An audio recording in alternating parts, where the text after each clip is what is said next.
23 years after the reign of Ariadne, Mezu Borozogi, who stands tall as the Spatterdock, recently appointed Grand Chief of the Dwarshan tribes, made a revolutionary ruling.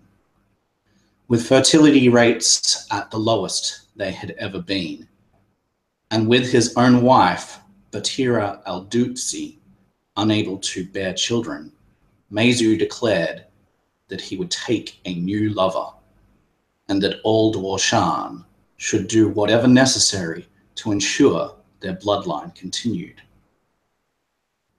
50 years have passed since that day, and Mezu has gotten several children off his new wife, Email Ondaria. He has been receiving reports of children going missing in each of the tribes.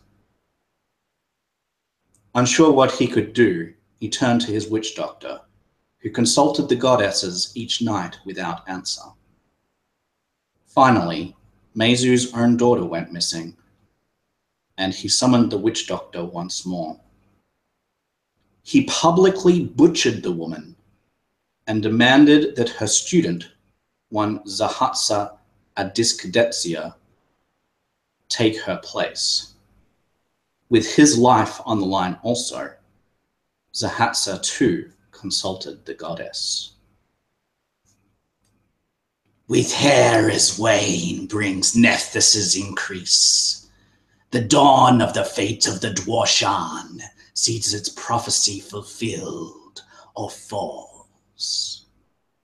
The flickering golden embers of a ritual fire illuminate an emaciated figure, swaying from side to side with his slight, barely toned arms above his head. This is Zahatsa Adiskadetsia, who stands tall as the Spatterdock. He has cast all sustenance aside for the sweet embrace of Kuku Neana. His long, dirty fingernails plunge deep into the furry sphere held aloft, and a fine gold-speckled dust begins to flow. We must once more hold council, as has not been done for a generation. The figure before Zahatsa shifts, unceremonious tears welling up in his face, otherwise full of authority and control. The mantle of Artemis must summon the tribes to hear her song from on high.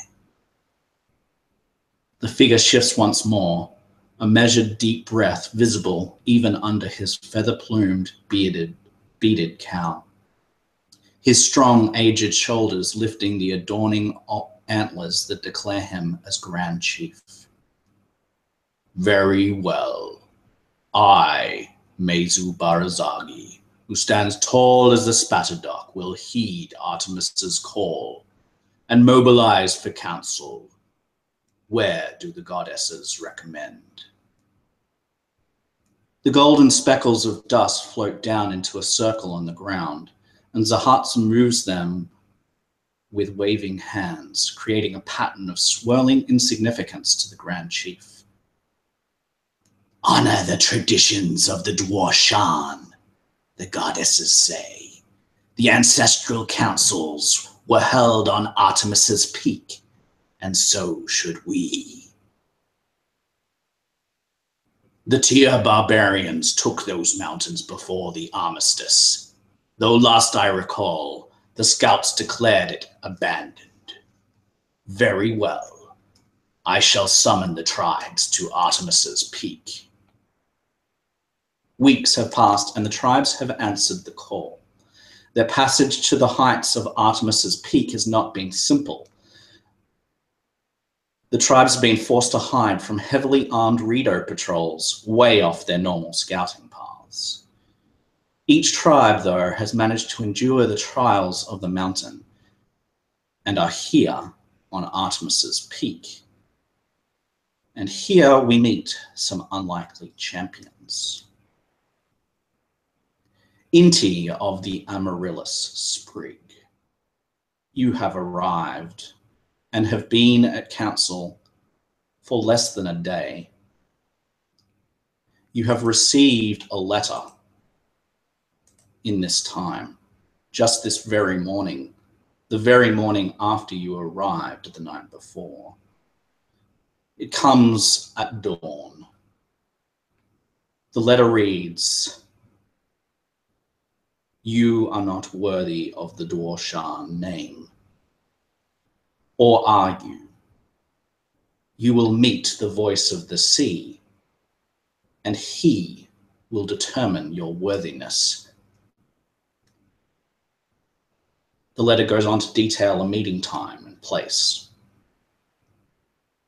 So, Inti, do you choose to attend the meeting with the voice of the sea? I want to see this prick, and I want to punch him in his fucking gobber. Yes, I want to go.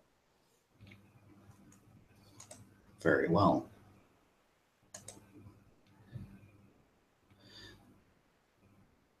The hut has been raised. It is just a series of branches caked with mud and leaves.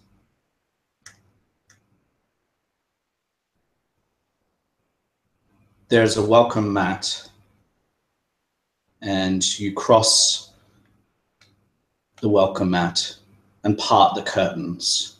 And before you, you see a man, a Dwarshan man. He is lying, and in his hands, he has a lute. And he plucks away at the strings in a strange foreign melody that you've never heard. His eyes raise to meet yours, and one of his hands sweeps gracefully off his lute and gestures towards a bed of hay just across from his own.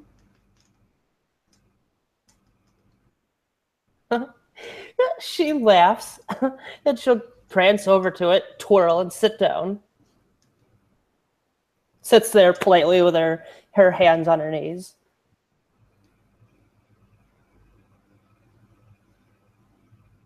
He looks you up and down, and he says, "Dwarshan are you not?"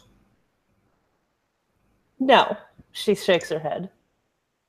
"And yet you bear the name of a Dwarshan clan." Funny story that. They found me off in the woods somewhere, picked me up, claimed me as one of their own. "And what's more, a clan that has been missing for several years. How did you come to hear about this council?" It's my job to hear things, and my mom always said that I was more nosy than I was useful, so they sent me off to investigate what I could find of the world around, and that... Go ahead, sorry. "And your parents, they are Dwarshan, and yet they do not show. Why?" It's what they wanted. It's what's best for everyone right now. She just kind of looks down mournfully. He raises an eyebrow and says, "They dare question the wisdom of the Grand Chief, then?" They have their reasons, sir. And she just and her voice goes very solemn, like she's not fucking around no more.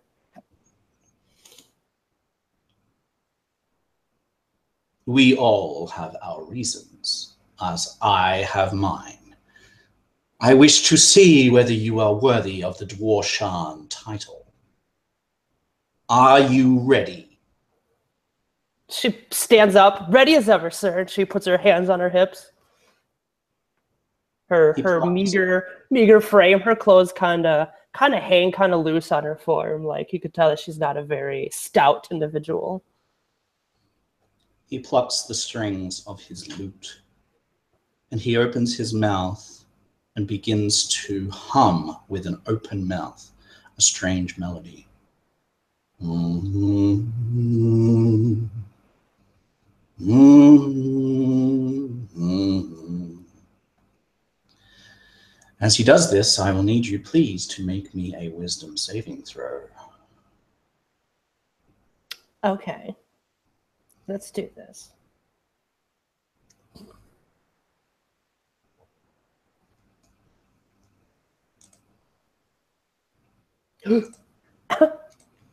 My rolls don't fail me now! You feel the rhythm of the music even in your bones.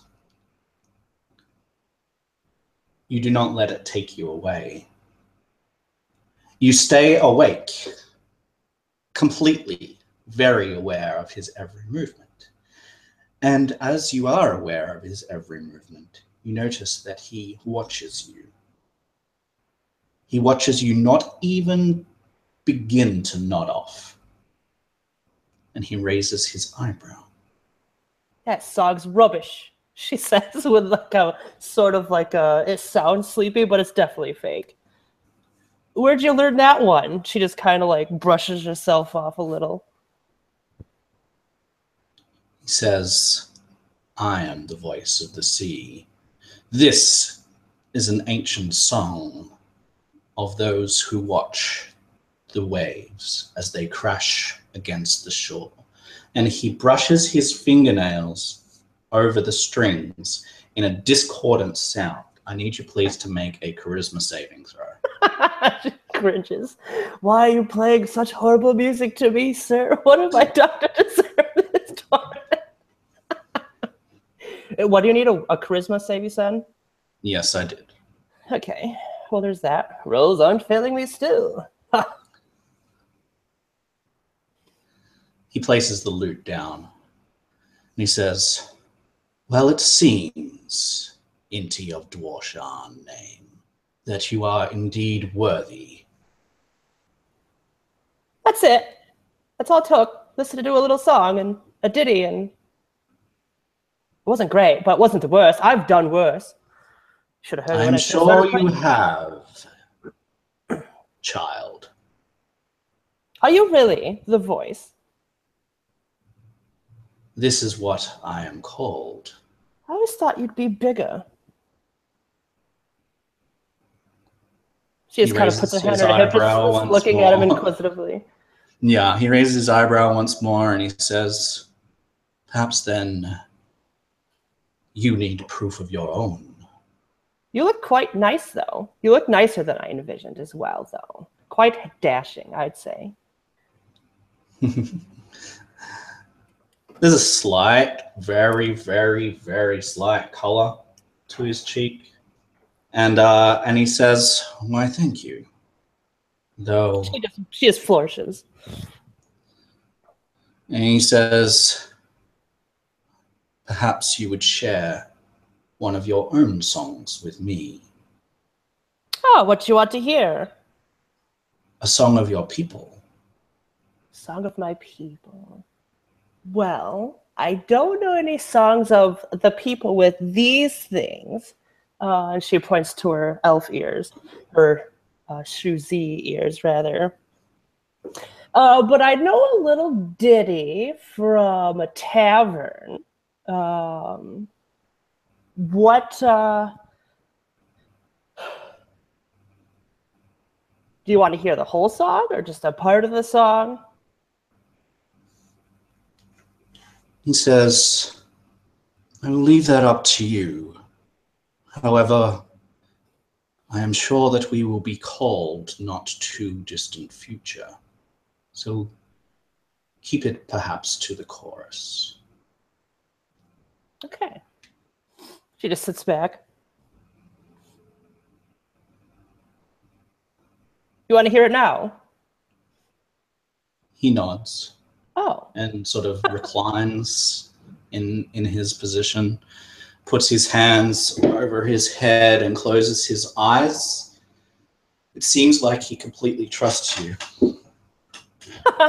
She claps. Okay. She just she steps back. She just kind of sits there for a moment contemplating. The player also contemplating.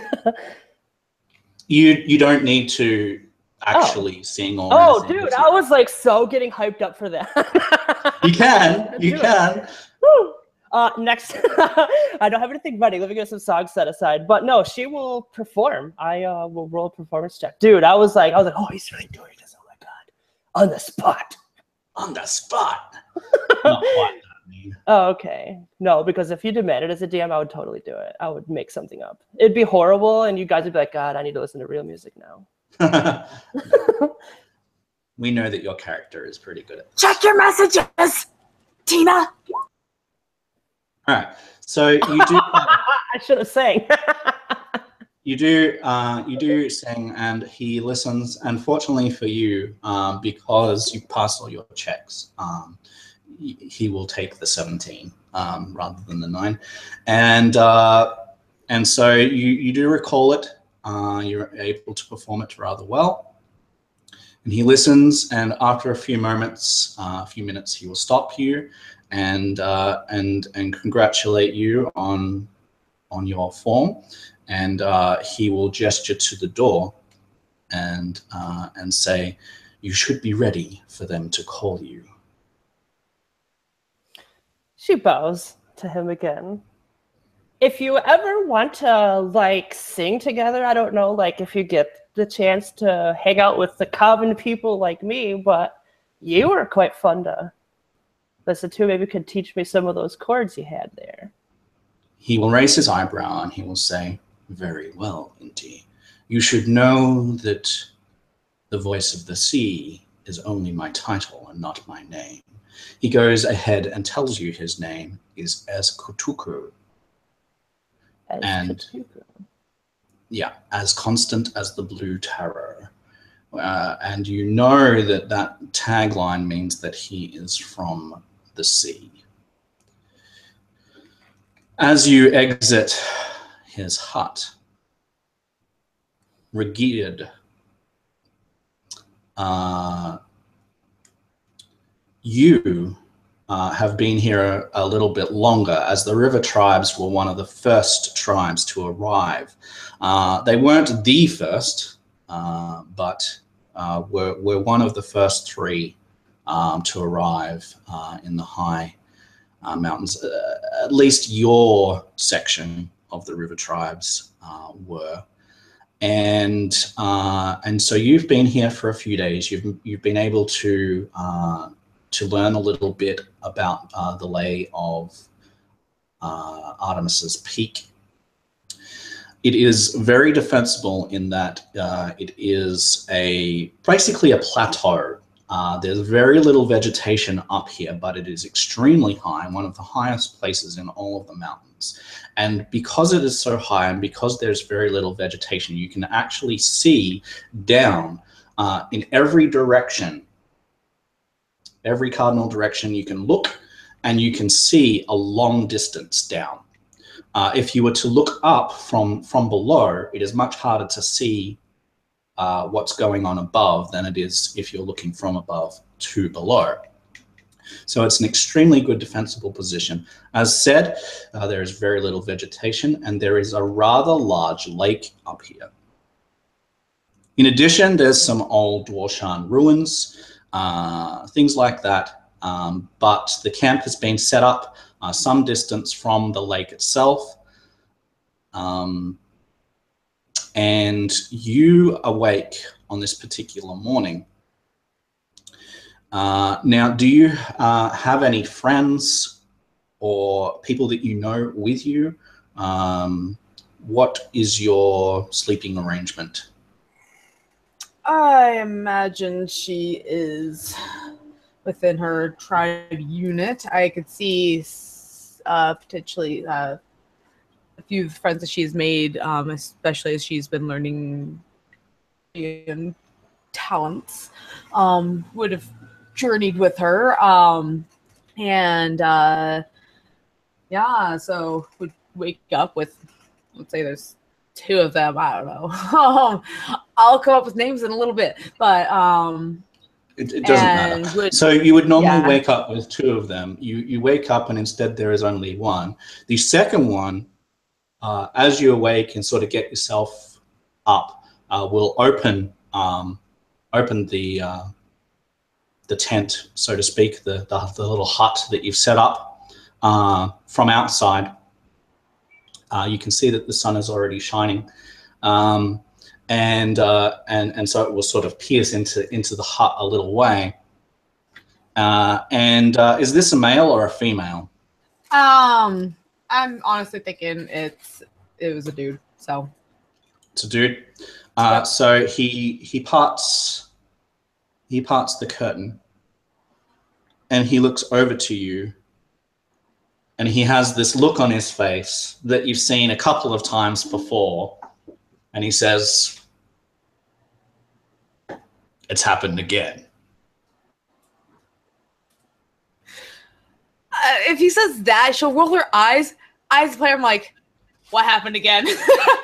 So, yeah, she rolls her eyes and he pulls his hand out of his jacket pocket, and he holds out a wreath of flowers, and he just rolls his eyes and he hands it over to you, and he says, "It seems you have someone of interest." probably she'll just toss it with the other one. He says, he has heard about your promise, you see, and I believe he wishes you to honor it today. He's like,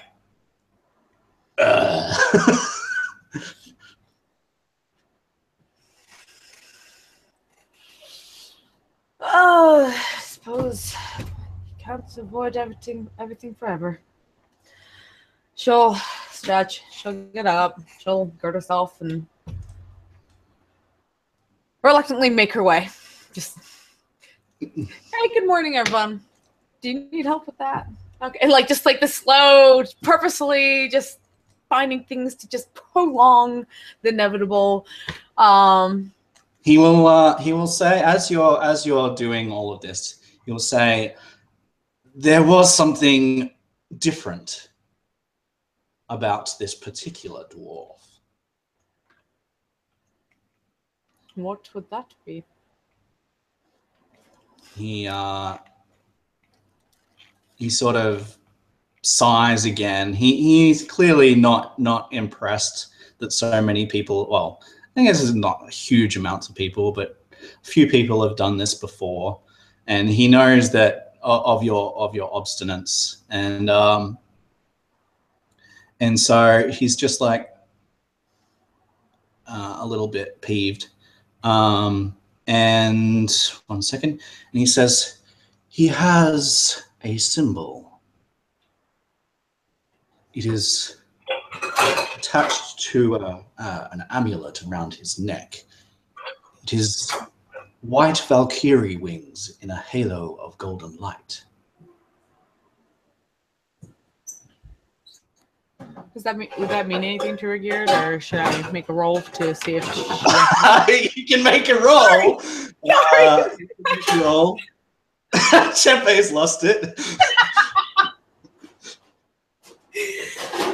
Go ahead and make a roll. I love you, Matt. I love you too. So go ahead and make a roll. Okay. What? Knowledge. History is fine. Awesome. Let's go, Regard. 11. No, you don't know what that is. It sounds odd. It sounds odd. She just shrugged her shoulders, as he's describing. White Valkyrie wings, like what? What's a Valkyrie?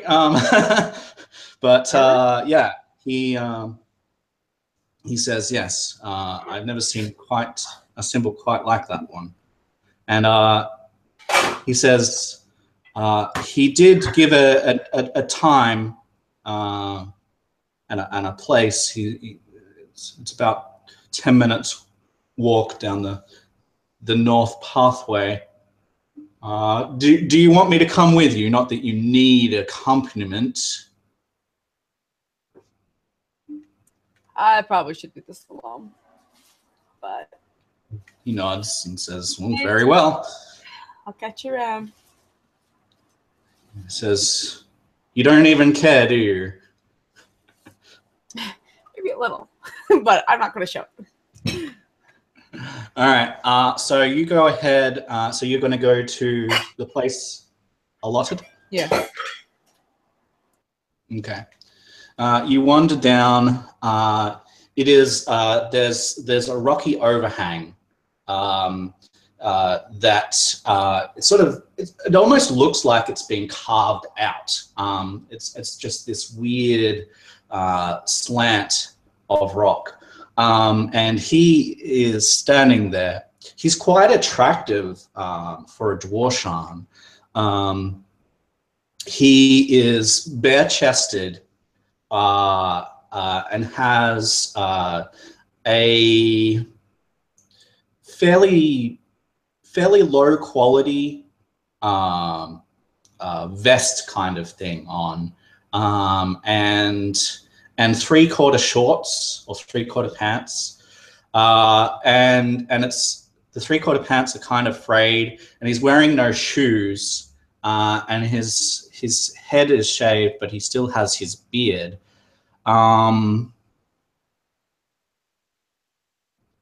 And he stands there. There are no weapons that you can see inside, and of course you bought your own. And he sits cross-legged in the center of this area, and he reaches out his finger and he draws a circle in the dirt, and he gestures to it for you to sit with him. And she will oblige him. He will look up at you once you have sat down, and he will say, I am Salbutu Zen. Well, I'm Ragir. And I shall challenge you for your hand. Well, I have two, so I guess I can spare one. Right. He says, for I have been saved for a singular purpose by the boy prophet himself.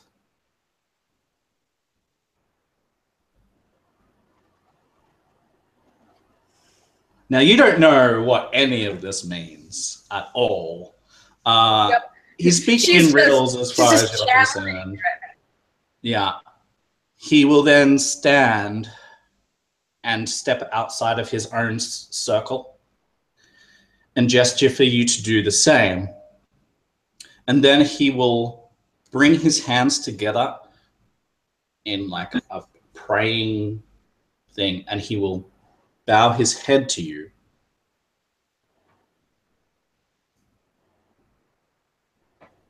And she would repeat. Respect.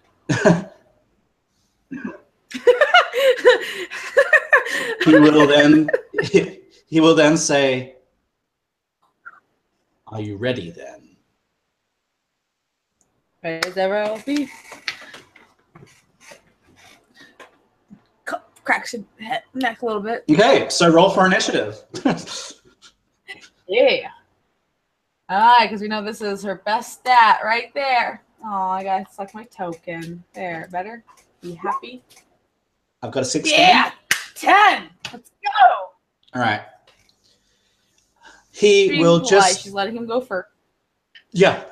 Yeah, so he will walk around the two circles like as if he's doing a figure 8, but he will do so extremely quickly.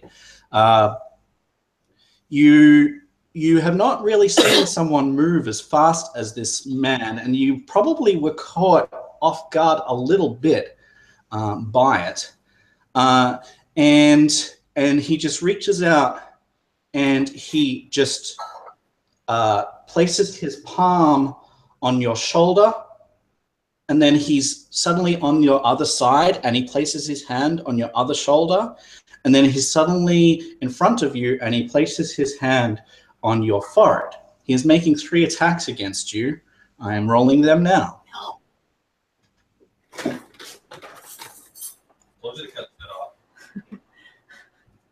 The first attack is a 17. The second attack is higher than a 17. And the third attack is a 12. Will the 12 hit you? Miss. No, shoulder, but dodges the face. Okay. Well, he still touches you. It just does not do damage.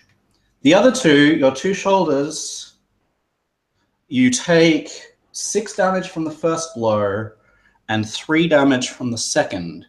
You then, please, need to make me a... 1 second. Let me bring this up very quickly so that I'm doing this correctly. You please need to make me a dexterity saving throw.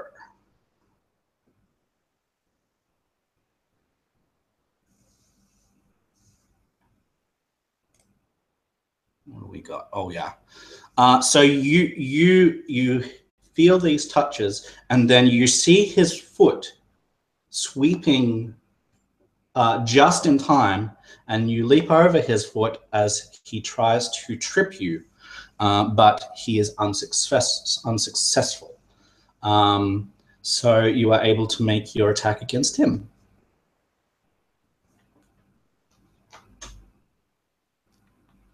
Alrighty.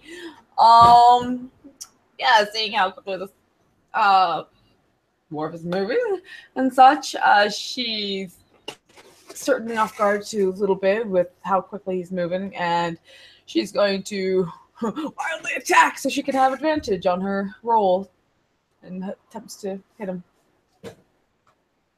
Oh, but what is she going to use though? Because she'd be using her hands or throwing punches, because she wouldn't use weapons against a person. So Really? I mean, hey, I'm trying to make sure that she's. In my head, she's not out trying to kill these people.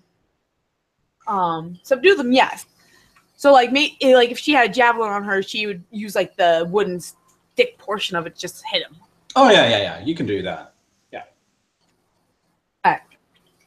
Then we'll go over here to weapons. And how do you set for advantage? Oh wait, I see. Advantage. And roll. That work? 20. Yeah. Woohoo. So you hit him for 7 damage with the blunt. Mm-hmm.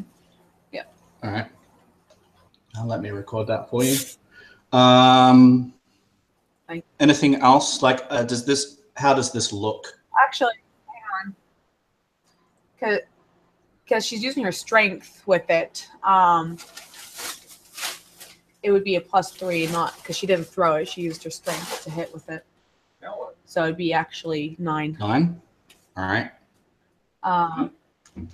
And so how I see it is, as he's approaching and kind of maneuvering around her, hits of the 2 times. That 3rd time, as he's going for that hit, she's now grabbing this javelin and bringing it up and just like taking a step back and like clipping up, like uppercutting him on the chin.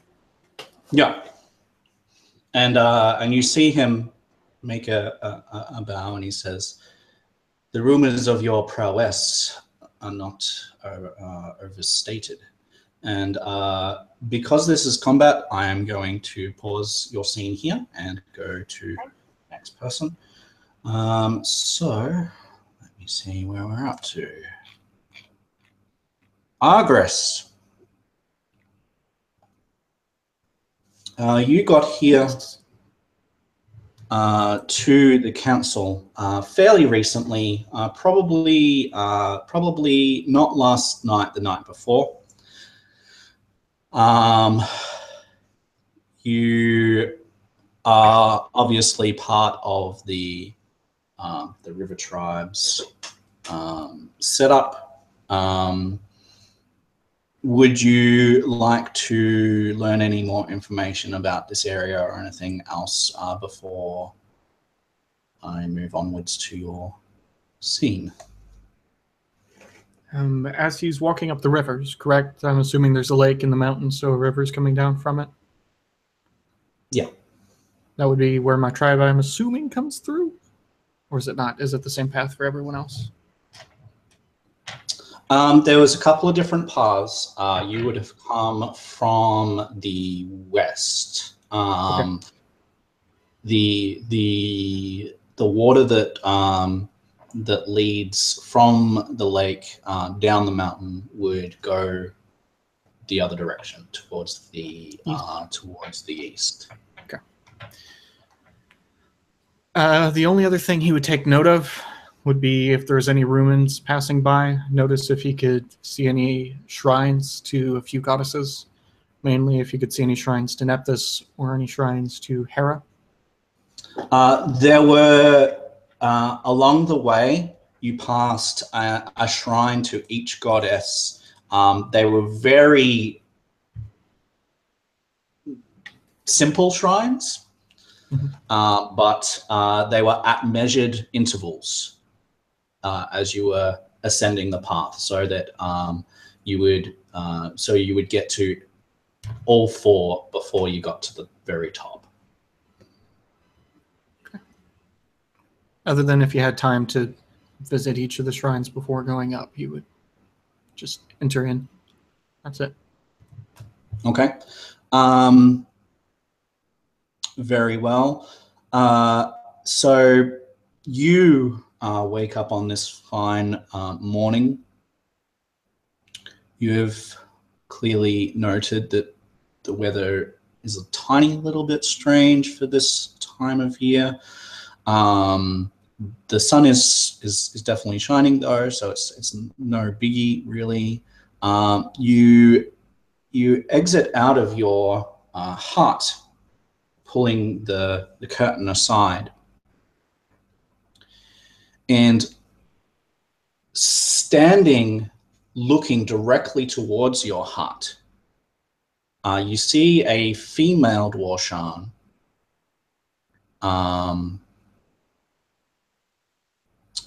And she just seems to be standing there looking at your hut.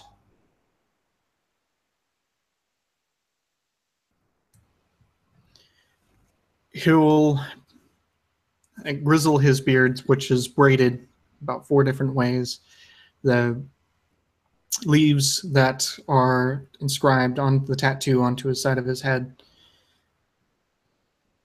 he'll try to cover up a bit with his hair. He's unsure of himself, unsure of what's right, what's not. Traveling with his tribe at this time, this is the first time he's been with them, and he's unsure if he's truly a part of them. Raising into, trying to remember in his head exactly how the greeting is supposed to go. He'll awkwardly take out his swords and put them on the ground next to him. He'll basically give the normal salute of a mercenary from where he's from fair enough. Yeah. And just put his right arm over his left breast. And he'll say, "My name is Kieran. As resilient as the Bushwiller. The Bushwiller." I was purposefully, he was trying to remember. As resilient as the Bushwiller, Kieran. A half smile will creep onto this female's face. She's not particularly attractive. In fact, probably one of the less attractive female dwarves, perhaps, that you've seen. She casts her cloak aside, and you see that there is a supple leather vest that she is wearing, and she gestures with her hand in a circle around the entire area.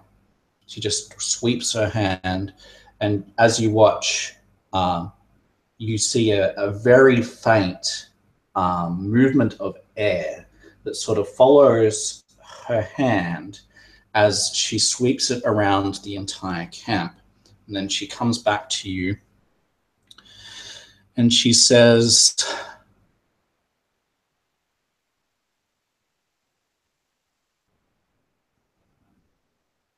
"You use a Dwarshan name.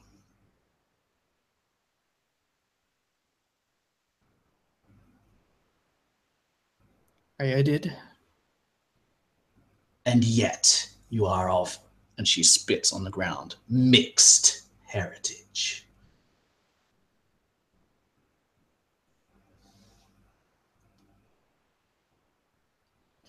Nephthys never appreciates you spitting on her domain.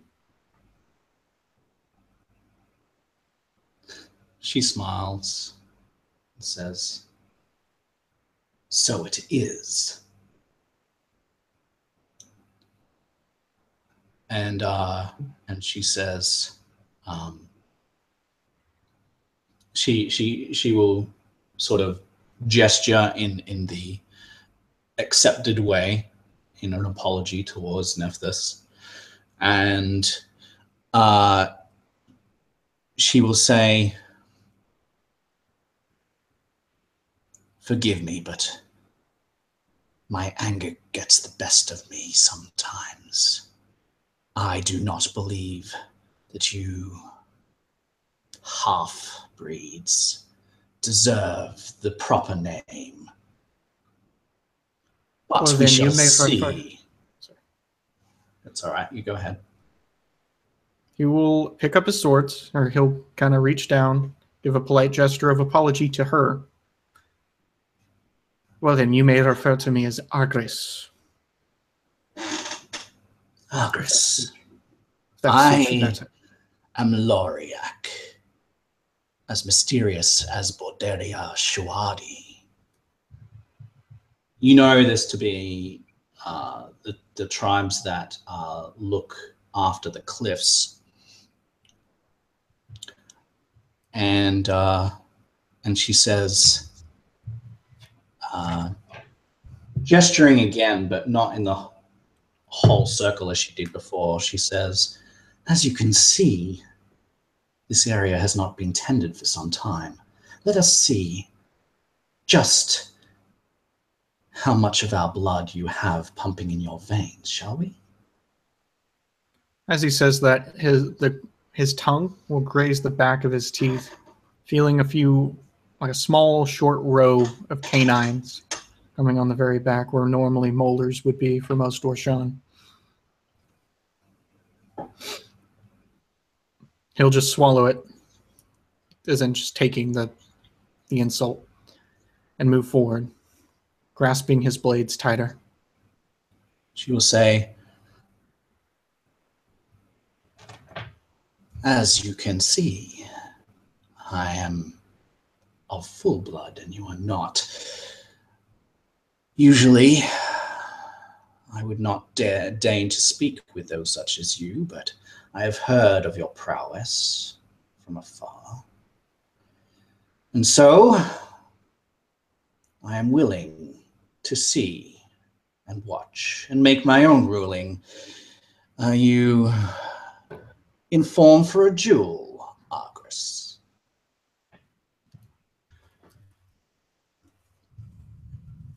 Not without my armor. She smiles and she says, "Perhaps you misunderstand.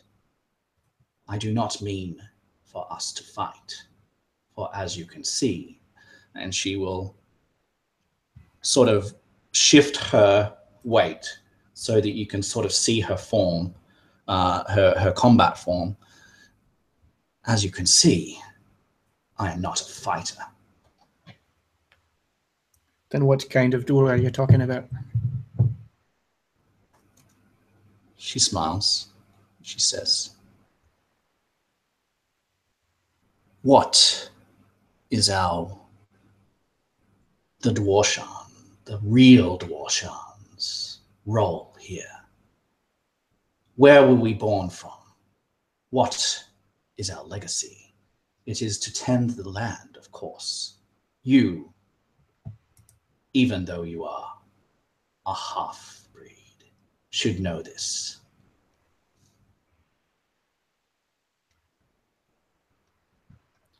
If it is tending to the mountains you're talking about, as I have only recently become aware, mine is the rivers. And I myself am not a farmer. I am a mercenary. That is all I've done these past years. The most I've done for the ground is provide it plenty of fertilizer. She smiles a broad smile, and she says, very well. I know you are of the river, and I acknowledge that you have not tended it properly. However, there is still some blood pumping in your veins that is truly Dwarshan. We shall see it. Follow me to the river. I am of the Cliff Tribe. This is not my domain either. We shall give you the advantage. Hey. She will lead you down to the river. It's the very beginning of it, as it sort of leaks out from the lake. And she gestures down. It's a rather rocky way, not sheer or anything like that, but it's just the very beginning. So sort of pours out and gets larger and larger and larger. And you can see it because this is such a good vantage point. But she gestures to that and she says, the blood pumps strongly in my veins. And she will kneel. And there's a flower of purple variety that's growing beside this particular stream that's becoming a river lower down. She will kneel down and she will whisper to the plant. And then she will shift her hand in a circular motion again around the plant's base. And then she will step away from it. And as you watch, the flower begins to grow. And it almost doubles in size as you're watching. And she steps away and she says, so is the blood, the strength of the blood that runs through my veins. Now it is your turn. Near the flowers, there are seeds, correct? That have recently launched to the ground because they've just bloomed? Does it look like it's been pollinated recently? Okay. Sure. So what I'm going to do, 2 or 3 things. So I'm going to use his proficiency, his double proficiency, in order to see where the easiest spot in the river is, where the soil is its most loose, near that flower. Okay, so where the water would, and then also try to see where it's easily you can make a canal. All right. Okay. I have advantage, correct? Yes, you do. That's it. Okay. Double proficiency, that's going to be 24. 24. Certainly you can find exactly what you described. And what he'll do, I don't know any songs or anything like that, he mutters to himself. He'll grab his sword, the small dagger. He'll whisper a prayer very quickly to Artemis. Artemis, guide my hand slowly. You who used to tend the flowers and went to the hunt. Make this hunter a flower tender, but for a moment. And he will carve with his dagger, slowly but surely, gently. About as gentle as this man has ever done anything in his life. You can see the bandages that are on his middle finger of his left hand, and he's wielding something with his left hand, which is odd since most people are right-handed. It seems like the bone was fractured on his knuckle, and he's still doing this willingly with that hand. As he moves the canal down, so he's carving a very small canal down the river, and he does this about 2 or 3 times, forming tributaries. As the canal comes down, it runs just past the flower, just close enough for the water to touch where the seeds would be, not enough to uproot the plant near the river. Yep. And then he carefully runs it back to the river. He'll scoop up one of the seeds, and assuming it's germinated because of the water exposure, he'll show the roots come out of the water, out of the seed. Awesome. So she will watch, and this all happens as you have described it, and indeed it is germinated for the purposes of this. And she will smile and she says, "So it is that I see. You indeed have the blood within you. Very well. You I forget take my Artemis words back. became Sorry, go ahead. Sorry. It's fine." You forget Artemis became a hunter. And he gently puts the seed back in. She says, "It is not I who forget. I merely did not believe, but you have convinced me. It is well that people like you do take up the hunt such as Artemis did. For we would not be here if people like you did not exist." This is a very large compliment. Perhaps he does not see that or hear that, but perhaps he does. It does go over his head as to exactly what. He knows that she's doing something good to him, but he does, like, the cultural significance of that statement doesn't quite reach his ears. But when he says that they become a hunter, referring to Artemis, like that he takes very seriously. Mm-hmm. So his face is very stoic. And you can see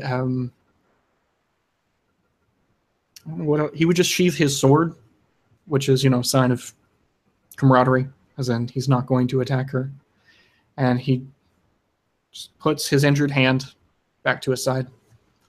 She will ask you one last question. She will say, "Lagris, or should I say, Kieran, what is your favorite flower?"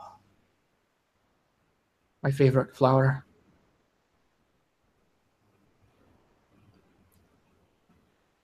One time when I was walking by the Delta, I was graced. One of the lords that I was protecting had me walk alongside. We went to the lands of the Shadra. The swamps there were rank and miry. We had to suffer through hell for 5 days. Attacks constantly from bandits. Those beings come out at night. They won't stand in the light of day. They cannot stand Hera, and they cannot stand the bow of Artemis either. But at the end of it, toward the end of the lands, as we left through the swamp, tiger lilies are grazed along the side, orange, pretty. They're weeds, but they stand out, and even in the harshest of environments, they're able to grow. So I'd have to say them, tiger lilies. She will nod and she will say, "Very well. I will visit you later in the today, and I will have something for you." She will then stand from her position and say, "I shall call you your proper name from now on, Kieran." And she will walk back to the camp. And it's Lorlac, correct? Loriac. I will. And you, Loriac. Okay, we cross over to Boy. Sorry to keep you waiting, Corey. No worries.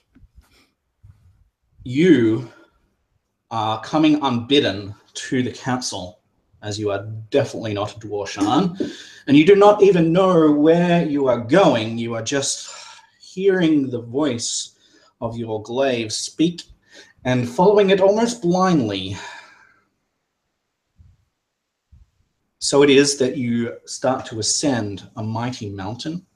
You have been coming up this mountain now for quite some time. You approach from the east, and it is actually close to the river, the stream that we were just speaking about, that you make your pathways up this mountain.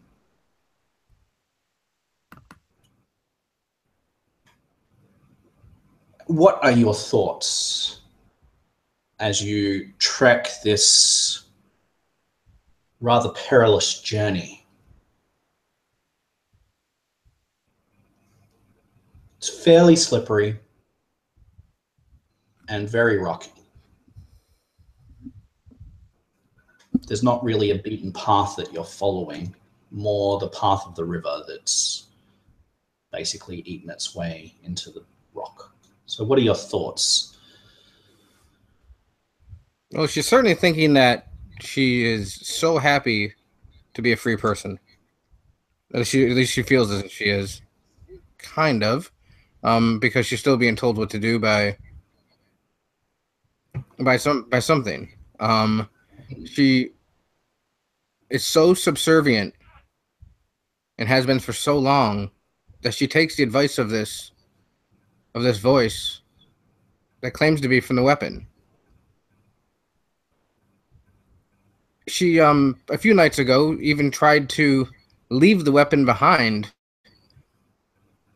able to set it down, but as soon as she thought about it again, it magically appeared to her hand.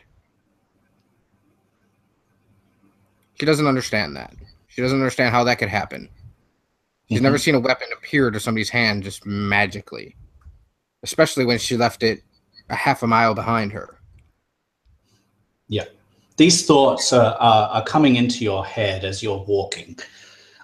You keep on questioning yourself, all this occurrence, why does this glaive keep on appearing when you just merely think about it, when you left it behind? You don't necessarily want this reminder of your past, but here it is over and over and over again. And you're trekking up these rocky ways, and all of a sudden, just without any notice whatsoever, a dwarf leaps out from somewhere where you don't even know how he leapt from there. It doesn't look like there's a place for anyone to leap from. But you clearly see the figure leap out. So clearly a dwarf. You've seen dwarves in the arena. This one is slightly taller than most of the dwarves that you've met, but not all of the dwarves that you've met. One in particular that you met was taller than this one, but this one's nearly as tall as that one. And he has a wolf's head helmet. It's not a helmet, I guess it's more of a hat. And the wolf's head, the jaws are either side, above and below this man's head. And he jumps out and he wields a battle axe.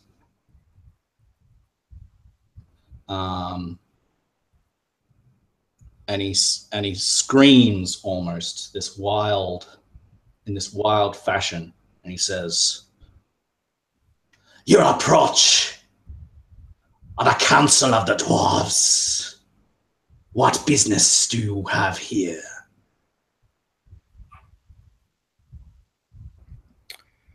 Why are you jumping at people? It's not a proper way to greet somebody. Answer the question, whelp, or I shall drag you to the council, and you shall answer for your crimes there. Crimes? And you can tell that in her face, all of the emotion comes back, and she just, I haven't committed a crime. I just was walking.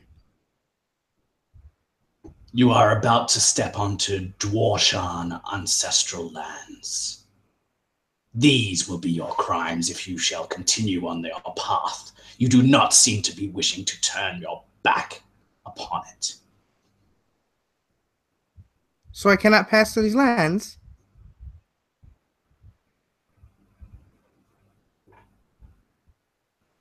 You can What if I answer was my just passing question. by? You must go around. Okay. The mountain is large and strong. If you And I follow would say that with path Go ahead. down there, and for the first time you see a path, you didn't really see it before, and it actually looks really nice compared to where you've been walking. The way and he says, you can follow said path. That will lead you around. That way you wouldn't be trespassing. The voice in your head says, Yeah, that's okay, cool. tell him my name. Well, I've been led here by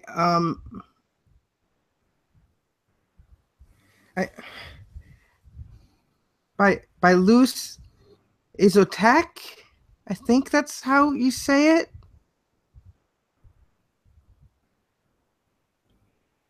The Very Dwarshan just bashful like, when she says it. yeah, creases his brow. It's like, what does that have to do with anything? I don't know, sir. I've been. Do you know that name? The voice in your head says,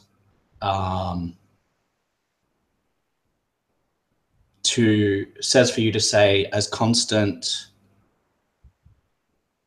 as the blue terror.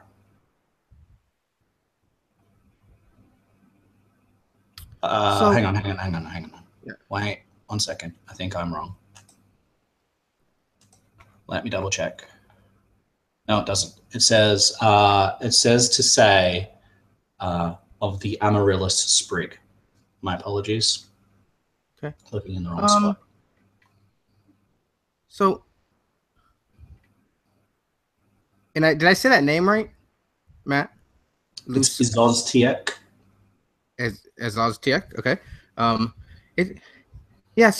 name Luce Osiatek of the, I don't know, something spring. This is all very new to me, and I'm so sorry. I'm not trying to intrude, I promise. I just want to pass through, and this is where I keep being told I'm kind of drawn to this place, sir. You know one of the Snow Tribe. How do you know one of the Snow Tribe? They have not been heard from for many a year. I'm being called here, sir. I don't know. Attest then, for you could be lying. I do not know you from a bar, from anything. Well, that makes two of us. And you're being quite aggressive. This is my job, whelp. My name is Boy. I'm not a whelp. He just laughs. He laughs out aloud. He's like, boy, boy, boy.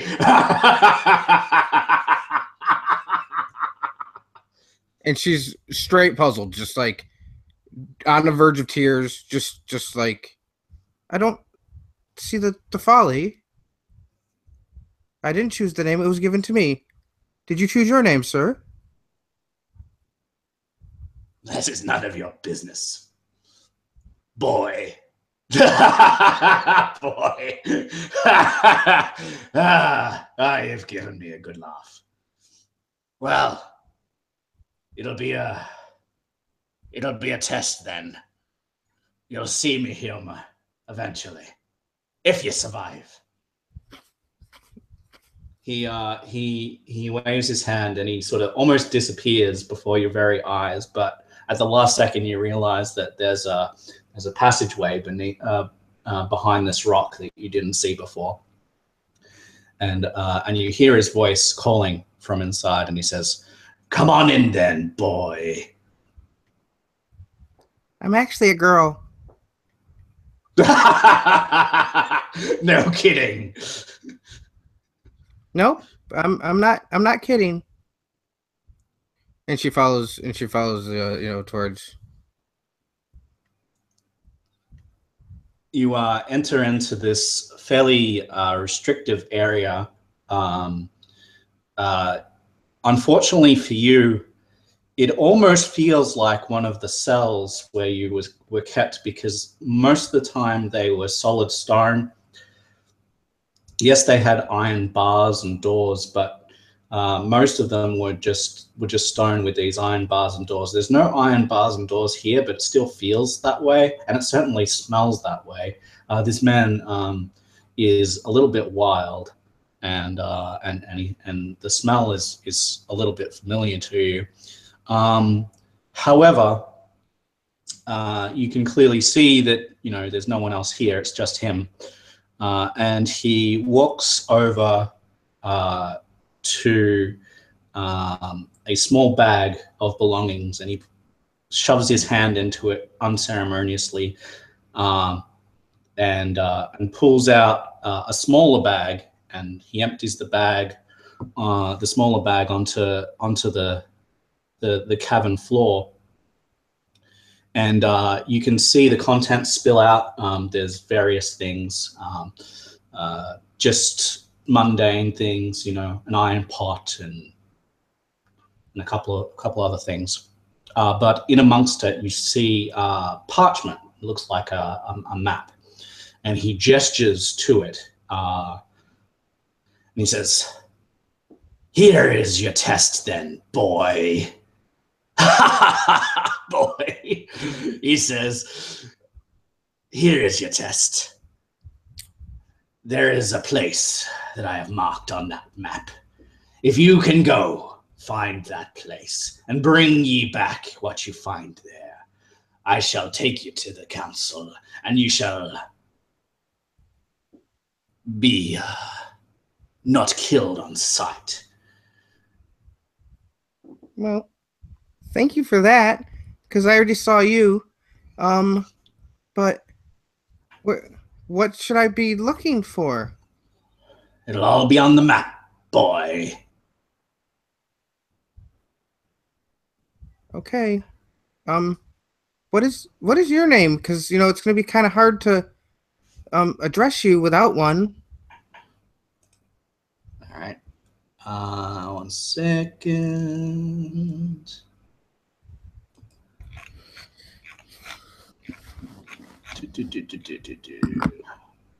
You can call me Reaver. Reaver? Reaver. Okay. Well, I guess you know my name. Boy, yes. Yeah, it doesn't. That's the name that I was given when I was. And then she thinks to herself because she's not going to say what she continued. Hurry up, Roy. I don't have all day. Or would you like to meet the blunt side of my axe? You're not the only one that has weapons. Is that a threat? Boy. Yeah. Not at all. More of an observation. But well, okay, so I'll be waiting. I'll be waiting right here. Yeah. I think that sounds like a plan. We will I'll make your acquaintance when I have finished my task. It was a pleasure to meet you, Reaver. And she kind of bows to him, as a slave would. I'll be as quick as I possibly can. Okay, so you pick up the map.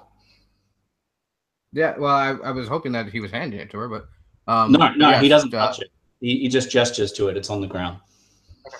Yeah, no, she would absolutely go over, pick it up, roll it up, nicely. Hang on.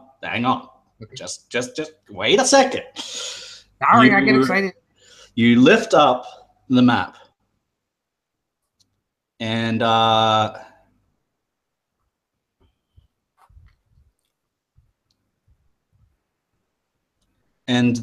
map seems like very very interesting to you. You put it up close to your face to see what's on it, and then all of a sudden it jumps from your hand onto your face and starts to envelop your head. I need you, please, to Can't be anything bad by that happening. Oh, no. to make me an athletics check or acrobatics, whatever is better for you. It's athletics, of course. Yeah. All right. So you are blinded and deafened, and you try to take a breath in, and you cannot. If you cannot get this thing off you, you are going to begin to suffocate immediately.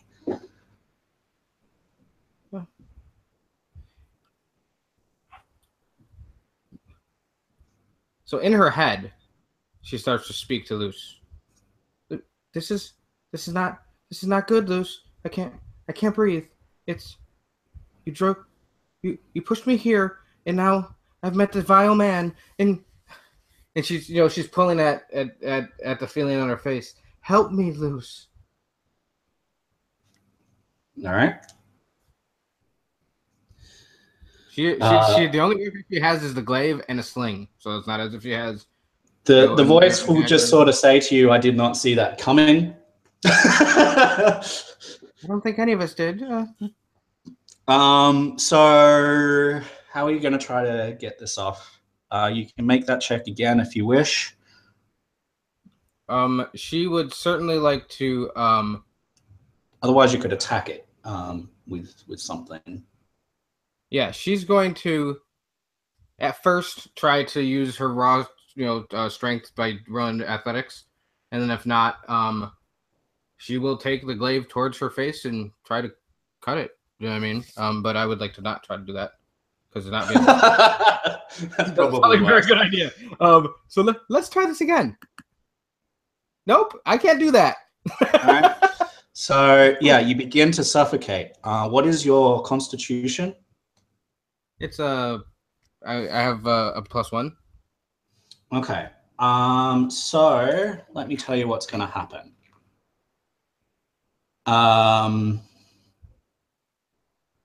You can survive for a number of rounds equal to your constitution modifier, which is 1 round. Mm-hmm. If you do not get this off in another 1 round, you will drop to 0 hit points and you will begin to die. Yep. This will not be the first time that's happened to me. Anyways, she will absolutely grab the glaive and she's been holding on to the whole time. If you're looking at my picture, it has a nice, wrapped section in the middle where you would hold it normally. But she slides her hand all the way up to where the blade is. And she takes. Yep. You have disadvantage because you are blind, but you may make that attack. Right, and she knows where her face is, just from spatial awareness. Yes. Yes. You know what I mean? So she cuts directly to where she feels as if her mouth is and or nostrils, and she cuts towards that. So yeah, right. I will do so at disadvantage. This is going to be the death of your first character.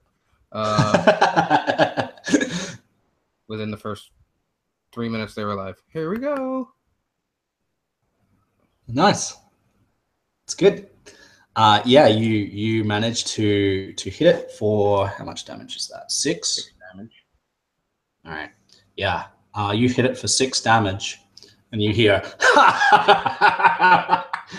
and then you feel a hand coming into your face, and it rips off the map, throws it to the ground, and says, boy, you've got a lot of guts. I'll give you that.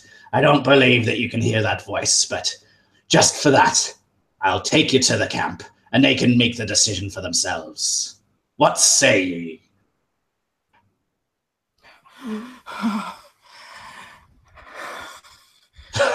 I say that was a dirty fucking trick, you waffle man.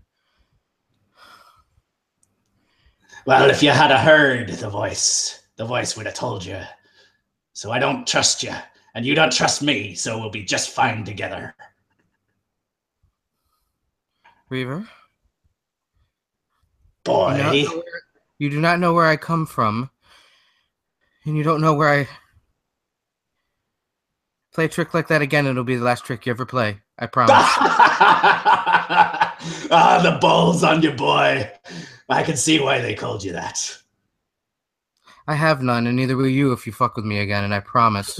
And she stands up and towers over the man and goes, if you think I'm not talking to this weapon, you go ahead and try me. If you want to right now, we can get this over with. And you can see the rage burning inside of her. He shrugs and he says, "It's all right with me. I don't care either way."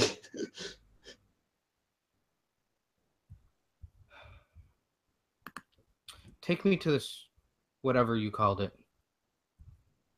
It's a council, more pleasant than you. Safe from me until then, but I cannot guarantee that safety beyond. It is their choice, not my own. But you have given me much laughter on this day, and for that I owe you this much. And he will begin to lead you back to the council. Mary, we'll go back to you, and we'll get to the second round of this engagement. Engagement. He says with laughter in his eyes. And so this Dwarshan again will move around you lightning fast, and again will touch you with his palm on both shoulders. He's gonna find it incredibly easy to do so as well. Oh yeah. So I've got. She's got to beat a 14. Yeah, I do twice. So I've got 11 points of damage for the first one, and I've got 7 points of damage for the second one. The first one is a critical. So when he touches your shoulder, you can feel the muscles in your shoulder begin to contract and move as he just gently touches it with his palm, right? You can feel all of those muscles just begin to restrict and contract and move because of that critical hit that you took 11 damage from. And the second hit is just a normal hit. It still hurts, but it's not the impact that hurts, it's the internal damage that seems to be hurting you. You've never really fought someone like this before. And as you look at him, he seems to be dodging and moving around. He has spent a key to take the dodge action as a bonus action. Curses!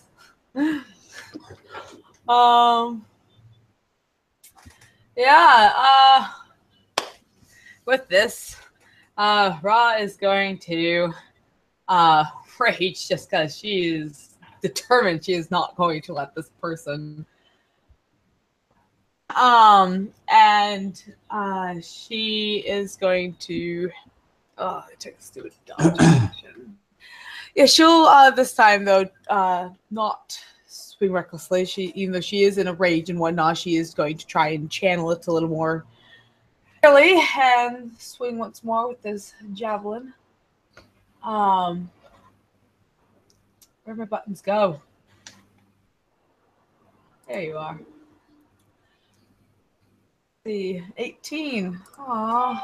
Well, that'd be a +3, so that's going to be 4 plus rage for 6.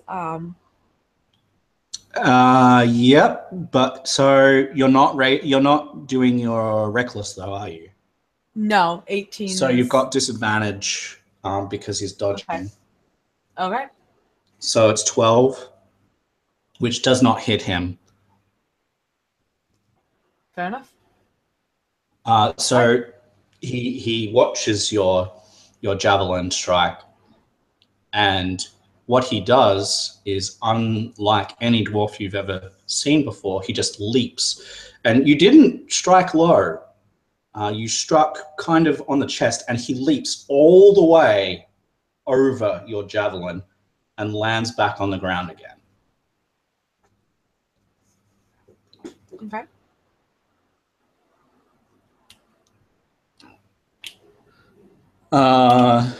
He says,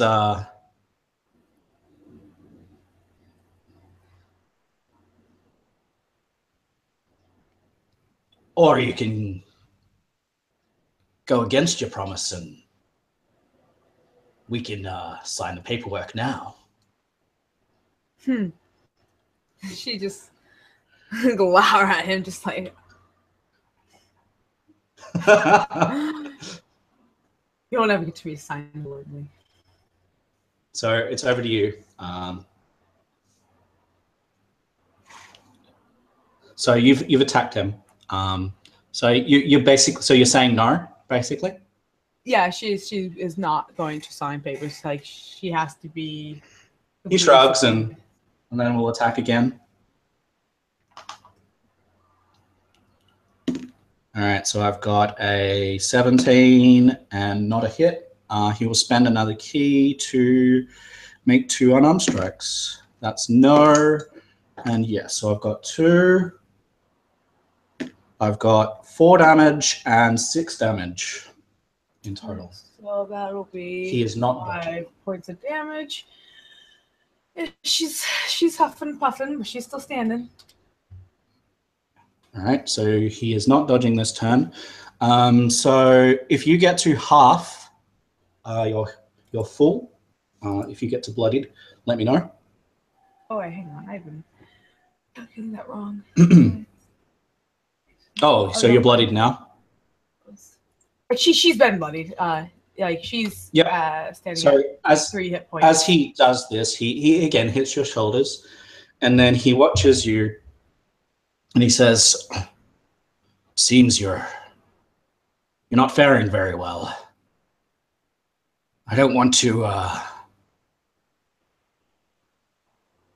to do you permanent damage, else I can't enjoy you as much." Rage monster! Attack! We're going reckless this time. This time she's actually going to be intending to do some, hopefully, like, get a shoulder, like, not permanent. She's just like, no. Yay, 21. And so that will be 8 plus 2 more for 10 points of piercing damage. 10 points of piercing damage. All right. You can disarm one of these arms, but probably not. That was very sweet. That. So 10 will take him down to... He's not quite bloodied. So he says, "That was a fine hit." And he says, "Perhaps I can make you kiss the ground, just like I'll make you kiss the ground again, but in the bedroom." And he's going to attempt to make a grapple check against you. That's an opposed strength roll.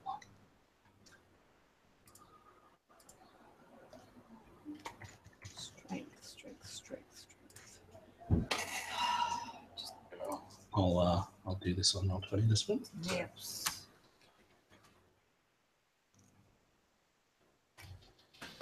Yep. Yeah, you're on the ground. And he mounts you, as in he puts one leg over across your body, and he has both of his hands on your arms, and he's like, "Aha! This is how I like it." She's going to totally headbutt him with his chance. Excellent. Go ahead. Why should I roll for that? It's just an unarmed attack. So, just plus her strength. Yep. I think you just get him. No. Darn. 14 does not hit. All right. Hang on, though. You didn't add I'm messing proficiency, though. I'd say that actually hits, right. yeah. So you actually hit him. It's just one I damage. also forgot.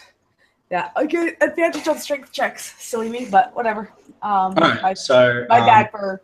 well, make the second roll now, and we'll skin it according to how you go. Because you technically headbutt him. So this time you would draw. Okay, so what you would do then is you would headbutt him for a damage. So 1d4? No, just one, because it's unarmed strike. Okay. Anyone who is not a monk, it's just 1 damage. Plus, well, be 3 because of strength. But either way, is that enough? Yeah, so that's enough. So you'll headbutt him and you will throw him off. How far do you want to throw him? It's totally up to you. I'd say she probably wouldn't even throw him off. She would just roll him over and pin him, basically. If she Pin could. him? Yeah, absolutely. So you do that. She'll be in he looks up good at position. you. Just punch him in the face. And yeah, you'll see this look on across his face. And he says, "Well, your prowess is not spoken of highly enough, lady. It seems that you're my match. I'll withdraw my suit. Right. If you will accompany me to dinner." Oh my gosh.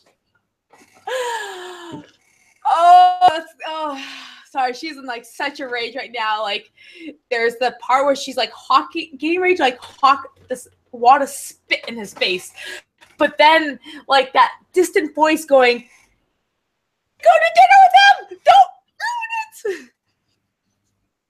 And she'll just take some deep breaths, and just this shakiness of anger will subside. And then she'll finally kind of get back to herself and just like, "I can do dinner."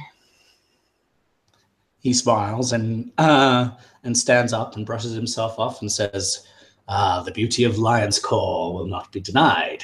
And he will just walk off and hold you to that.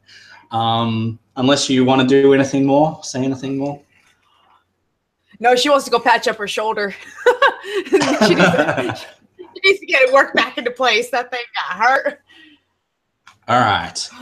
So you all have had your starting scene, and after a couple of hours, you are summoned.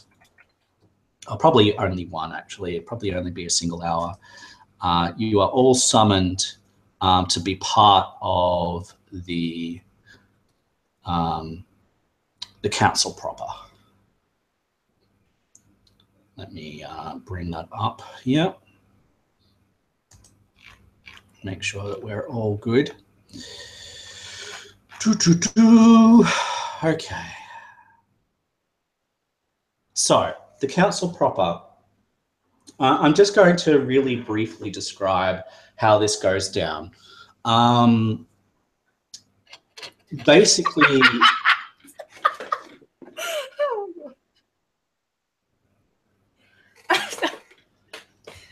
that's my job, isn't it? Right? Like, come on. So a fire, a ritual fire is lit, and all of the tribes are invited around it. This is on the far side of the camp, away from the lake, like even further from the lake itself, where there is absolutely no vegetation for the fire to catch, so there's no fire risk. And basically each tribe has a section of the campfire. It's sort of split up. And it's not split up by physical means. It's just all of the tribes are just in their own little sections. And everyone is seated. And then a rhythm of drums begins to play. And a man that some of you will recognize and some of you do not will stand. This man speaks in a rather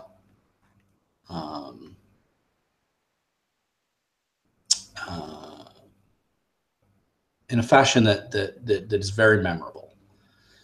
And he says, "My name is Zahatsa Adiskadetsia, who stands tall as the Spatadok. You knew my predecessor, but I have triumphed where she did not. We have brought you here. The mantle of Artemis has summoned you, and you have responded. Welcome to the council of the Dwarshan." He will bow and he will throw an unknown substance into the fire, and the fire will flare up. And then another man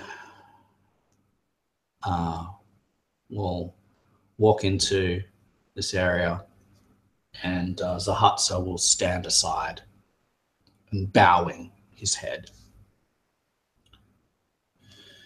As described earlier, the chief has this, what did I call it before? Sorry. It has this cowl. It's a triangular cowl, and it sort of hangs all the way from his shoulders down to his neck. And basically it has elk antlers on the top of it, and it's beaded, and it also is feathered. So there's feathers and beads, and it's very ceremonious. And this basically determines him as the Grand Chief. The person who wears this garb is the Grand Chief. His other dress is very ceremonial, and he stands up and he walks and he throws out his arms and he says, "We have arrived at Artemis's peak, where no Dwarshan has stood for a generation. Artemis calls. We need to listen. You bring your concerns to her mantle," and he gestures to himself. Anyone who is a Dwarshan knows that this is the proper terminology, and he is not being facetious or anything like that. He is just speaking the words that have been spoken for generations. "I have heard your pleas, and I have felt your woes. For my own daughter is the most recent to have gone missing." Immediately, dissent just ripples through the entire lot of the Dwarshan. Shouts arise, out of turn, completely just not appropriate for a gathering like this, and not expected by anyone who's a Dwarshan. Shouts of, "You should have acted sooner. Why are you doing this now? It was your daughter that was lost, and that's the only reason why you brought us here." And all of these voices are just accusing this man. I would like whoever would like to say how you're responding or feeling at this point of time, if you wish.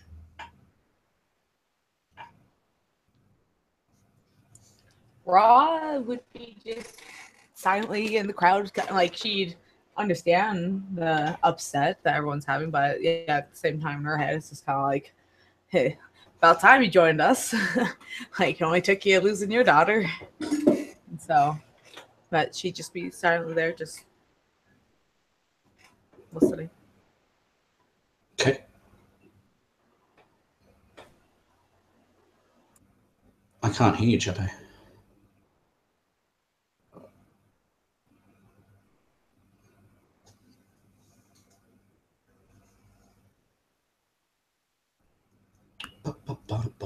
Well, I mean, Boy would just be very confused. Yeah. Not understanding at all what's going on, and we lost both Chepe and Yeah.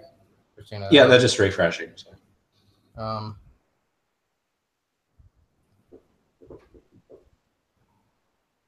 Hello? Can you hear me now? Yes. Thank you. Argus just notices the dissent in his own clan, and he. There's a lot of anger. He holds his dagger for a brief moment, says its name, and then shifts his hand over to his sword. He'll just adjust a seat. He'll get ready in case there is a need for a fight, because it seems like it is. I'm assuming he's down in his armor. Mm-hmm. Yeah, everyone's like donned out in whatever the, on top of your armor though, there's ceremonial garb. This man has no reaction to his face, correct? The High Chief? He has no reaction to Argus's face, are you saying? No, does Mezu have any reaction to all of this crap going on? To all the he's trying to calm it down. He's trying to speak over it. I'll just try to make eye contact with him and just maintain it, as if ready to be given an order. Well, yeah, he wouldn't keep eye contact with you. He would notice, but he's got other things on his mind. Anyone else? Quickly before I. Yeah, Inti actually is going to be looking like an elderly, wizened old man, a Dwarshan from the tribe that she's from. And she's just standing there while he now is standing there. All right. Not a problem. And so this goes on for some time, people shouting, whatever. And then all of a sudden there's a hush over the entire place. And a woman, a Dwarshan woman, will stand and everyone will see her stand and will notice that the hush only happened when she stood. She is very attractive, even in her old age, or older age. Probably one of the most beautiful Dwarshan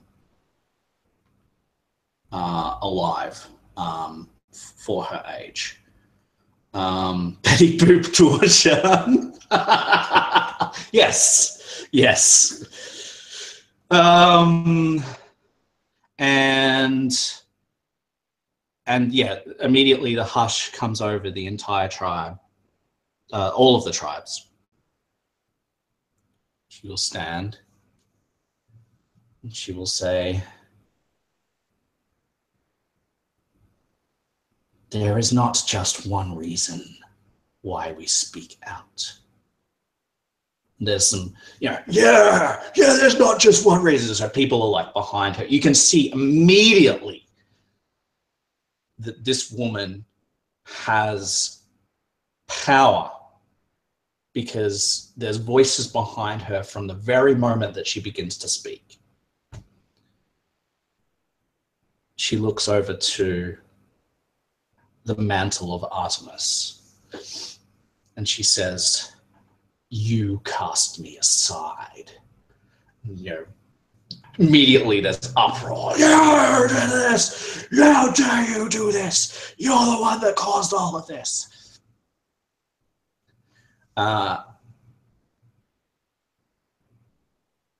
As you watch, and look around, you can see that there are a number of people that are shying away from the campfire light. These people are anyone who is a half-breed or not completely Dwarshan. And even some of the Dwarshan shy away from the light just a little bit, and they do not lend their voices to this, and they look over in concern to the mantle. And you can see that they have a degree of loyalty towards him from what's going on. But they're not lending their voices to this just yet. They're talking to each other in hushed tones. They're pointing out, they're like, what's going on? And then she says, Mezu Barazagi, who stands tall as the Spatterdock. And you can see that she's clearly got disgust for who is the mantle of the Dwarshan. You are the reason for this chaos. Uproar again. And she will put her hand up and she will hush the voices. And she says, one second.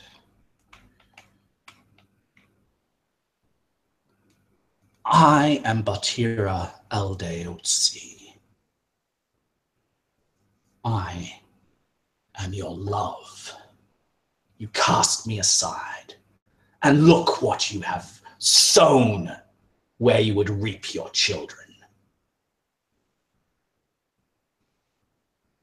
And the man stands, looks over to her, looks her up and down, says, "How dare you speak in the Dwarshan councilwoman? You have no power here."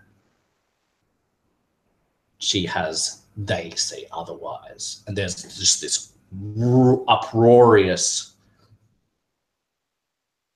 shout coming from various tribes, various people. If anyone wants to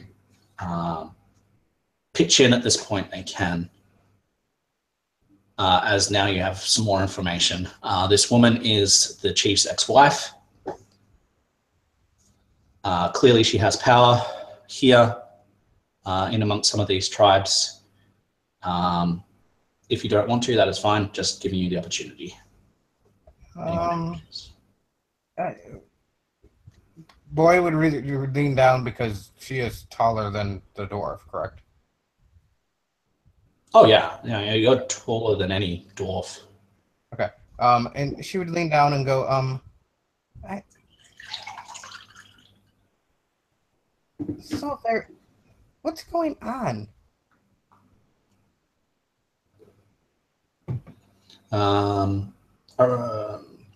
You're talking to A Reaver, because that's the only person in the room, yeah. He speaks in a harsh tone and he says, "If I were you, I'd not speak out. Just let this be done. It'll be resolved one way or another." Okay, I was just asking you a question. I don't want to talk to them there. A lot of aggressiveness here. You're really aggressive people. I wouldn't say so. I am an aggressive one, but not they. It is an unusual day, that is for sure. Okay, Reaver. And she pats him on the head? He would absolutely suck you on. Yeah, or whatever, yeah. He would just laugh. He would just laugh. Yeah. So you pat him on the head and he just goes bang! Straight in the jaw, and then he just laughs. Yeah, she takes it. You know, I mean, this is not the first time she gets my dude before. You know what I mean? Yeah. You're used to it. Yeah. Anyone else want to say anything at this point? Intercede. The old man dressed in very white garbs and white furs and looks quite. There's a certain mysticism to him. He just kind of walks over slowly and inconspicuously stands beside the mantle, just kind of looking around. He has a very long white beard. He looks like a very traditional snow dwarf, I guess. or Dwarshan rather. Mm-hmm. They're just standing there observing, kind of like not like imposing, but like at the mantle side if shit gets real. All right. So you walk to the mantle side. You wouldn't get all the way to his side because the witch doctor would stand in your way. He would just politely just nod to her and smile at her and just stand there then. Yeah, the witch doctor, you know, is a staunch ally to the to the mantle. And the reason why he's not letting you go that far is because that's ceremoniously not how these things go. But that's fine. He would allow you to stand with him. So that's a start. You're closer than you were. So that's good. Anyone else? Or we can move on. Cool.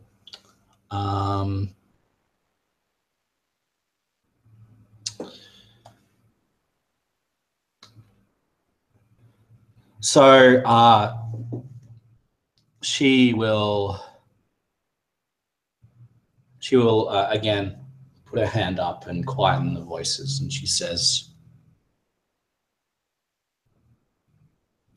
"We indeed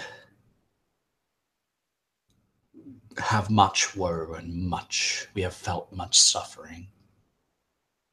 I for being cast out,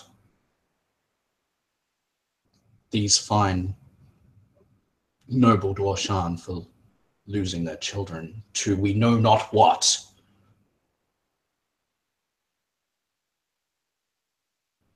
I pray you have an answer to all of this." You can see that despite the fact that she's angry, there is a degree of reason in her power. You may make insight rolls if you want, if you feel that you would like to learn a little bit more, if your character is curious about what's going on here, then you may do so. But even if you do not, it does seem like she does have a degree of reason in amongst the anger.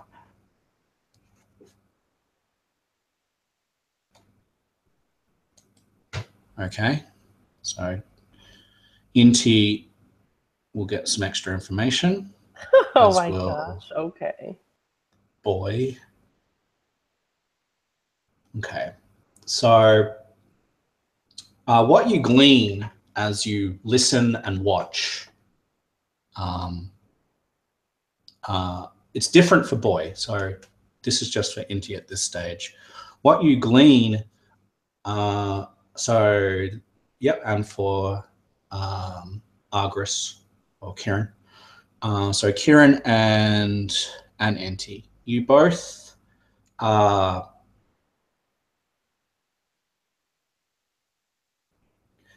see that she has a lot of sway, number one. She has unresolved issues, anger, but it's pretty clear to you that she does not want there to be a complete breakdown of this council or of anything else. It looks like she has a head on her shoulders. She isn't struggling yet to control the voices that raise behind her, but they have much less reason than she. So while she does want to accuse him of what he has done, she is still deferring to him and hoping that he has an answer, hoping that he can answer this. And there is not fear, it's more of a knowing that if he does not, that's going to be a problem. not because she's made it into a problem, but because everyone else is a little bit more emotional about it than she is. So that's what you guys figure out. For Boy, however, Boy sees in her a kindred spirit, someone who is resilient and who has weathered pain, great amounts of pain. And Boy feels for her.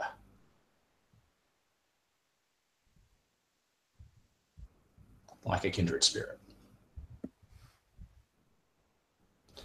Does anyone want to act on those things?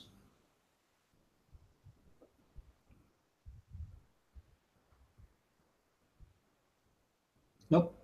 All right, I'll move on. Yeah, no. Today, my friend. Yeah, Argress is the same as Inti, what I was saying about all of the normal stuff.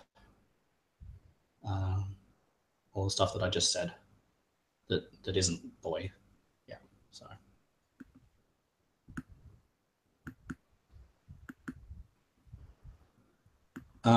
Cool. So over to the mantle then. The mantle will acknowledge her and he will say, yes, it's a sad day that we have come to this. We have not had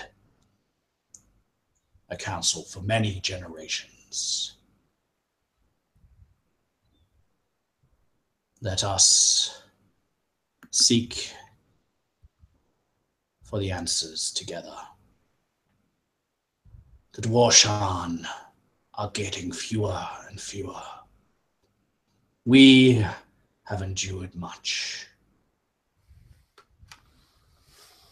It is not my wish to anger. It is my wish to act, he says. And when he says these words, the voices, the people that were sort of shying away and like talking to each other and like, what are we going to do? They cheer for him when he says that he doesn't wish to anger anyone and that he wishes to act, to change things. And they gain a little bit of morale. Yeah, we need to act. That's right. Let's not fight. And the woman, she's letting this go. She's definitely not trying to play it down. She just lets him speak. Observes to see what's going on. The mantle gestures to the witch doctor to perform his ceremony. And so the witch doctor will step forward. The mantle steps back a little bit, still standing, watching. It is the witch doctor's job to perform these ceremonies and contact the goddesses.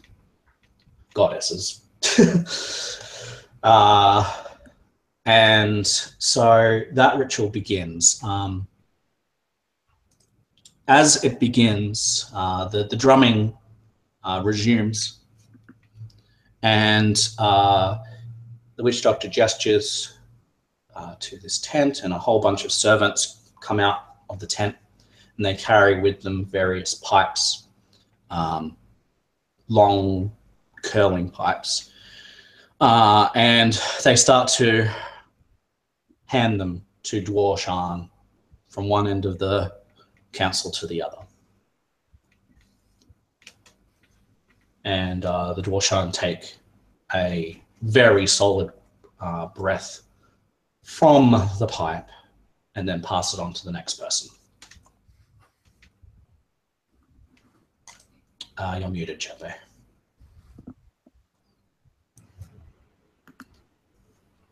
I wasn't saying anything. I was murmuring. Oh, okay. Memory. I just saw you. Cool. So let me ask you this: who is taking part of the pipe, and who is I am not? definitely taking a part of the pipe. Yep. If it passes to Rosh, I'll take from it. Oh, and you will, trust me.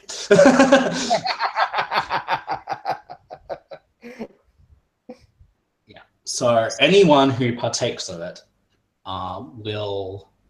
Well, I'm assuming it wouldn't be passed to Boy. Yeah, I mean, it wouldn't.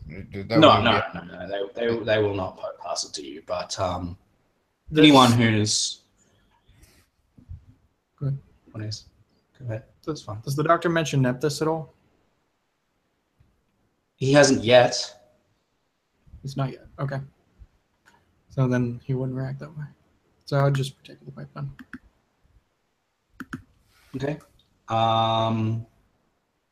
Obviously, Inti can because she's disguised as this this man. It's up to you. Anyone that does will immediately feel the effects. It is a very strong hallucinogen.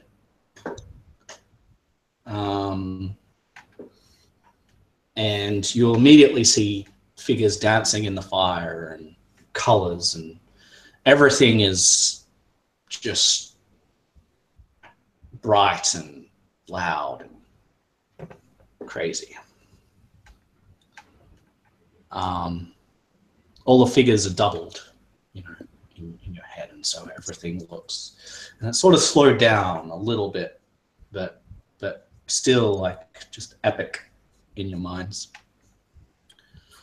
And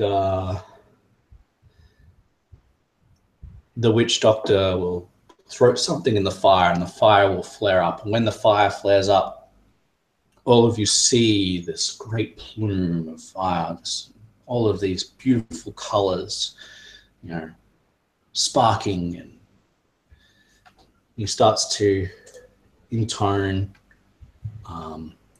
his ritual. And let me just get to that 1 second. So I'm assuming Reaver took took a drag off that. Oh yeah, most certainly he did. Most certainly he did. Sorry, I'm just getting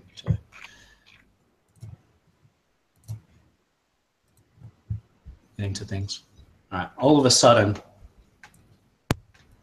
a thunderous boom rings out overhead as the ritual goes on, and this witch doctor intones things, and he just stops. All of the drumming stops because he stops. And he looks up, and everyone looks up. Pink fire rains from the heavens.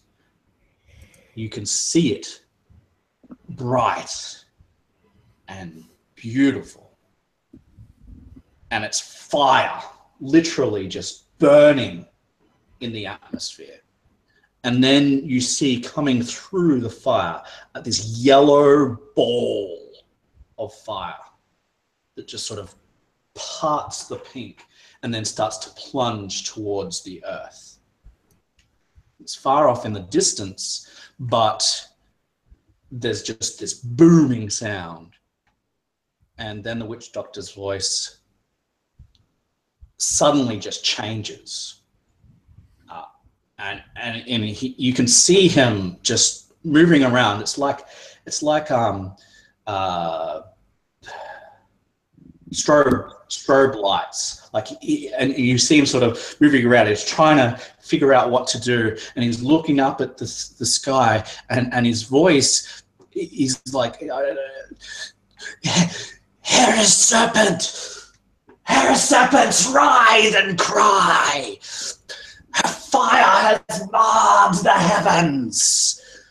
Unlikely heroes shall be chosen to walk into the past to uncover a hope for the future."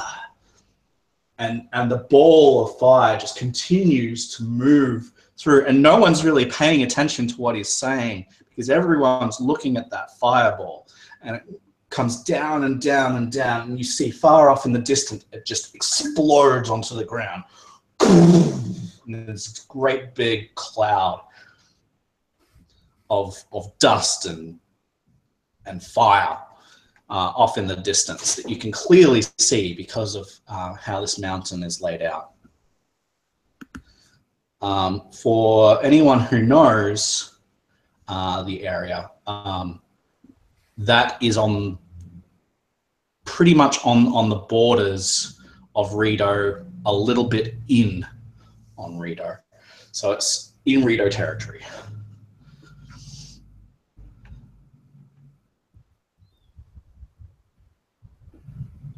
And clearly the witch doctor is just like aghast, and he just suddenly just goes rigid, and he runs forward and he grabs onto Inti, who is in disguise, and he just drags her along with him. He has like remarkable strength for someone of his physique.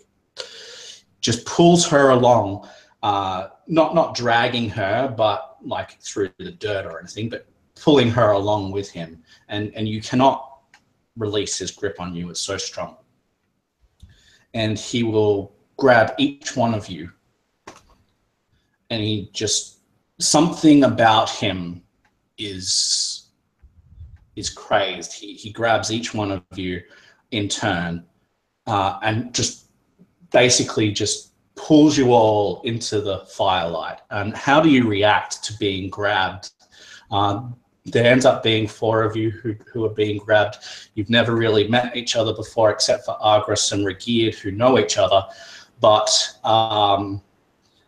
it's you know, you're in this hallucinogen. Everything's like slowed down. Everything's strobing. There's this fire coming from over there. This witch doctor who has the most power of anyone in the tribe, apart from the mantle, has grabbed a hold of you and is dragging you towards the fire in the center of the council. I feel like Go ahead.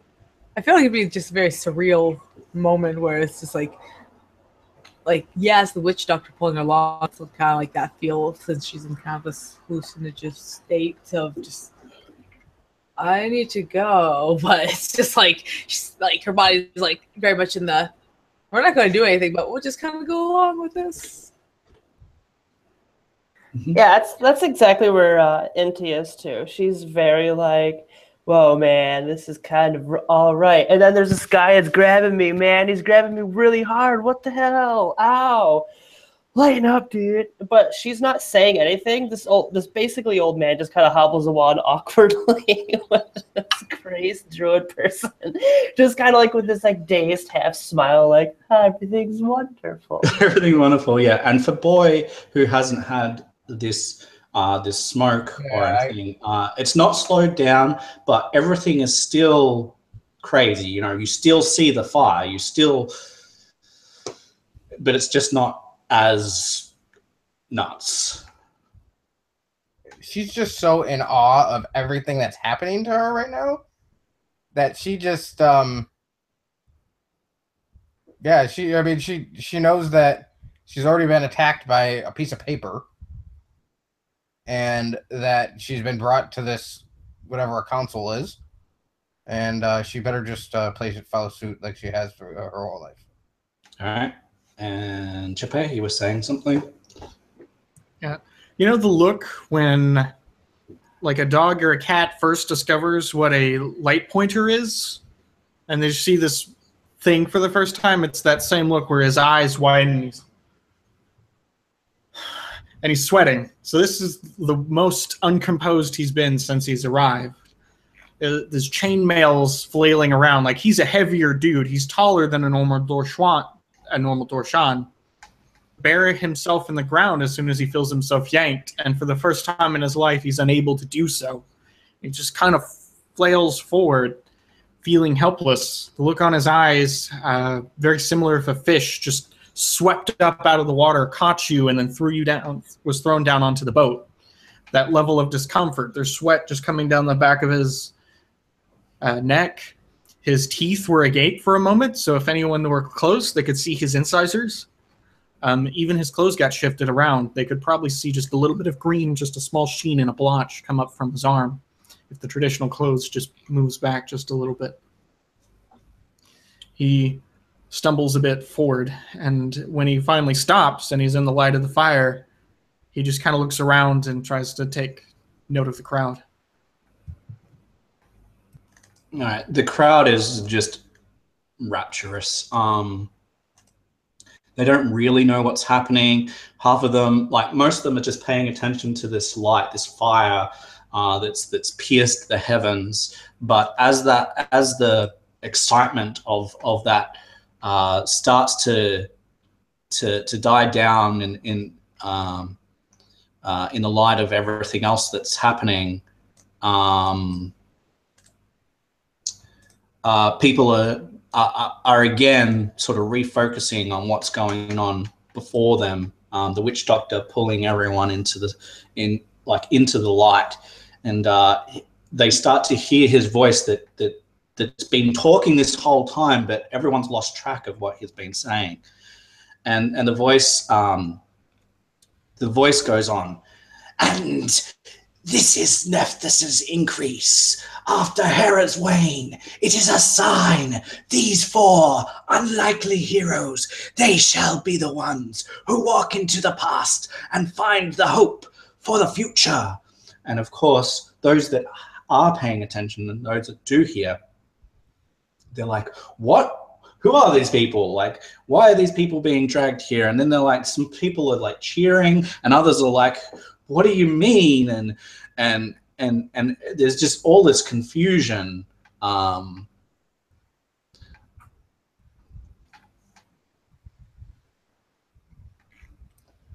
would look to Reaver, because it is the only person he knows is at the council besides Lusk, who he knows in his head, and kind of gives the what's going on shoulders.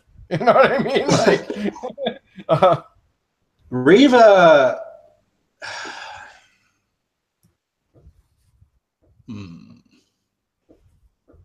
Reva at first was laughing. Mm-hmm. But now he's standing there and he's looking at the fire, and he's looking at the 4 people in front of the fire, and he's looking at the chief, and he's looking at the witch doctor, and he's like,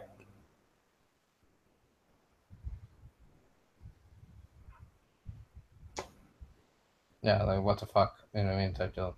Motion. Yeah, he looks from one to the other, and he's very unsure. And this doesn't, like, from the short time that you've known him, does not seem like something that he would normally do.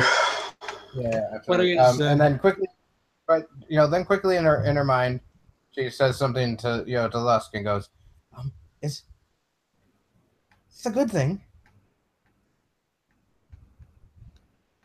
The voice in your head says, yes, partake, drink it in. Okay. And she just kind of starts to kind of move the same way everybody else is, but the most awkward dancing you've ever seen in your whole life. I know. Okay. Jeppe. He still his vision kind of coming back too, and he looks at the crowd. He's like, what is the heroes he's talking about? All 4 of you are where you absolutely should not be. You are in front of the crowd where you only the witch doctor and the mantle are allowed to be. That is where you are.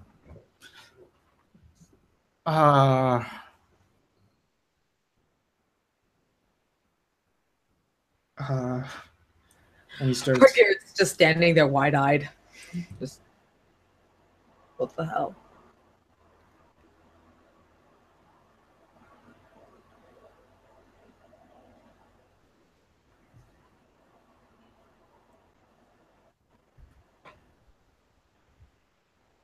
She'll make an attempt to try and go back to the crowd.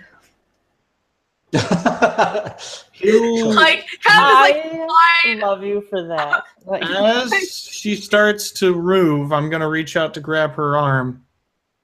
All right. You obviously know Kieran / Argus Reggie. yeah. So it is a she'd be familiar like, face.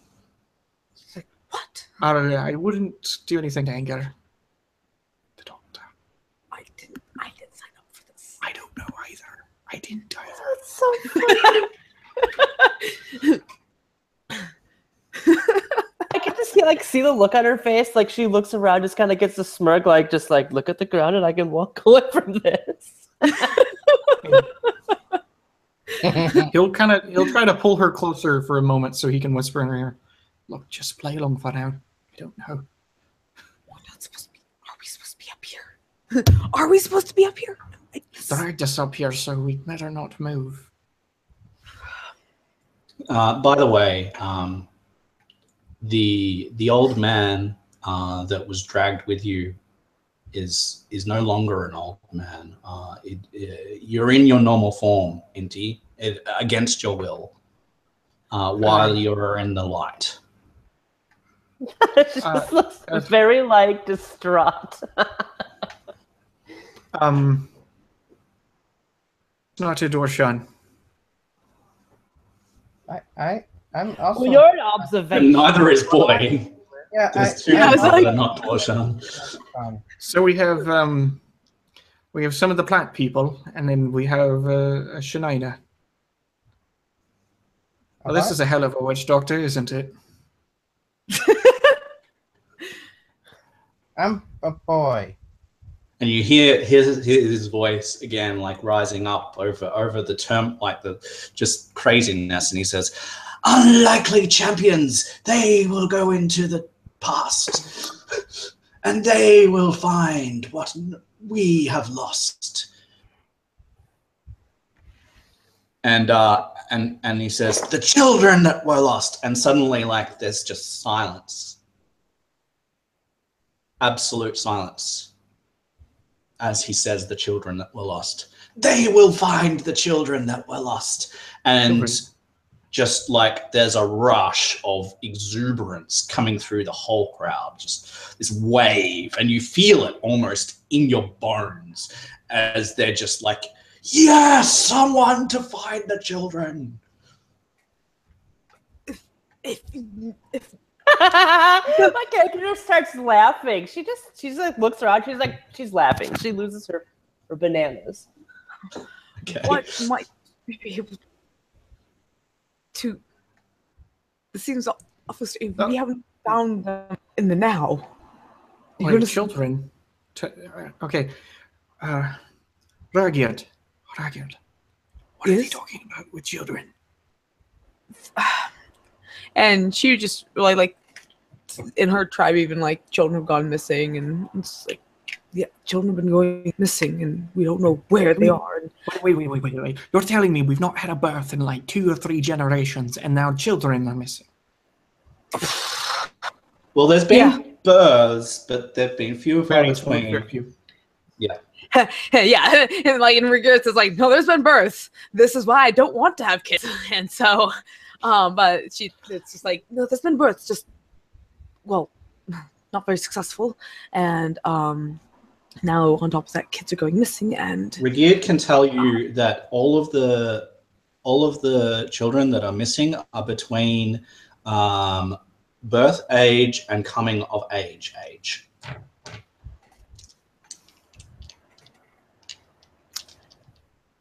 Which I'm guessing for a Dwarshan is somewhere in the 30s. Probably. Yeah. They're pretty long lived. Right. So, what?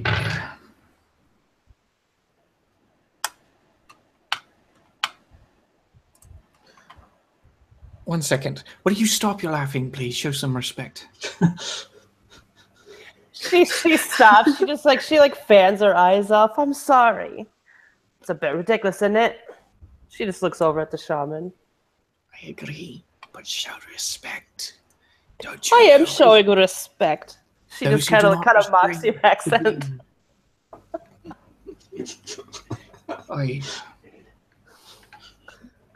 She just smiles. I've met one of your kind before. They weren't nearly this rude. She just laughs. Stop laughing! Please, for the love of everything, stop laughing. Thank you. Take note of this one. This one's well behaved. And I look at Boy, who just has deer in the headlights. It's like it's not. You made to point out the young one that's doing that, the worst of all of us. Poor thing. She walks over to Boy and kind of like, "How are you doing?" What the hell is going And all on you can here? hear, Boy, is this voice of your weapon going, "Drink it in. Partake of this glorious day." Getting into it, and like she's trying to do as she's told because it's the voice she's had in a long time, like for weeks. You know what I mean? What? How are you doing? Just looks at her, super confused, or not confused, but concerned. I don't know. Come here, baby. What? Oh. How are you doing? She just laughs. She chuckles again and giggles. She looks over to the grumpy one, then looks back to you. She's like, "Don't laugh." She just looks at her super serious and points, "Don't laugh." Then she kind of straightens herself off. I haven't laughed in many years. She just her face goes from the silly droopy to a very sad and oh, this person. And she just slowly goes in and hugs you. And there is no response. Zero. The inability to have the response even. Just pat, straight slides off. Yeah, but just straight like the most awkward when when somebody hugs you and you don't like them. But I don't dislike her, but you know what I mean? You're a stranger, and why are you touching me? You're weird. I'm not very comfortable. Went from deer in the headlights to that one person who would hit you if you weren't. From deer in the headlights to being tickled. It's the shrivel, it's the shriveled But you're not going to tell the fact that you were tickled. Right. You just stand there awkwardly like this is uncomfortable. Yeah. Thank you. She kind of does the shoulder thing, you know what I mean? My character kind of sighs. We're off to a good start. Rough crowd. She looks over to the shaman. The shaman, the witch doctor shaman, is still just in this rapturous thing, and he keeps on speaking about how you have been chosen, and he will say Artemis's name in amongst all of this.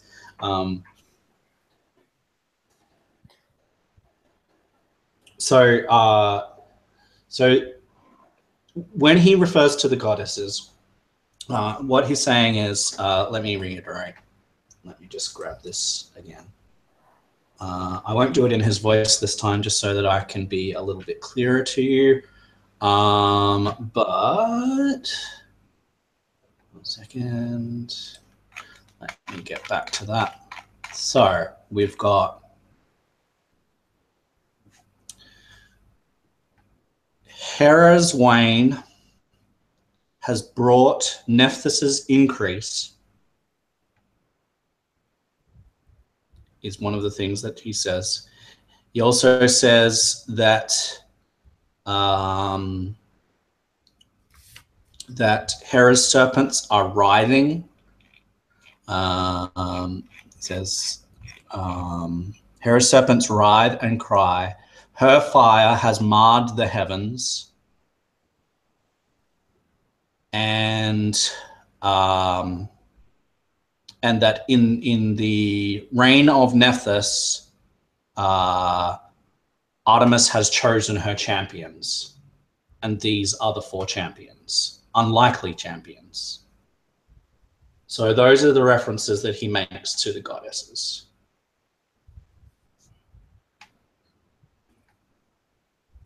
In Boy's head, she says to the voice, I love that life. I don't really want to be somebody's champion again. Drink it in. Fine.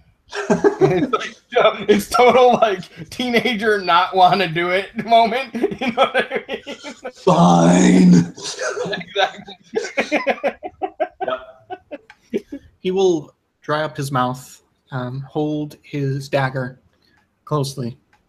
He'll say the name again. He'll repeat to himself like a little mantra. And say a prayer to Artemis. Artemis, let me know if this is your will. He dries his mouth. I'm so sorry. I have eaten this morning. I've not pursued your favor. If I had known, take pity on your servant and make sure his hand is steady as your arrow, that it may freeze the steps of the unfaithful as you do your hunt.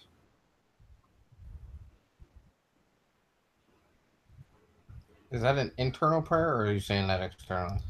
He's saying it externally. Okay, Like, it's soft. It's soft, but if anyone's like right next to him, you can hear it. If I to be chosen, if we be chosen, please make it clear. Oh, you talked to somebody too. And as you say that, he'll go, and though trials may bereave me,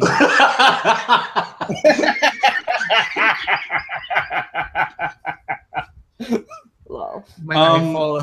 may I follow your balance as you and your sisters keep all of Roangate going. I need to ask you then, on behalf of your character, what would you take as a sign? What would he take as a sign?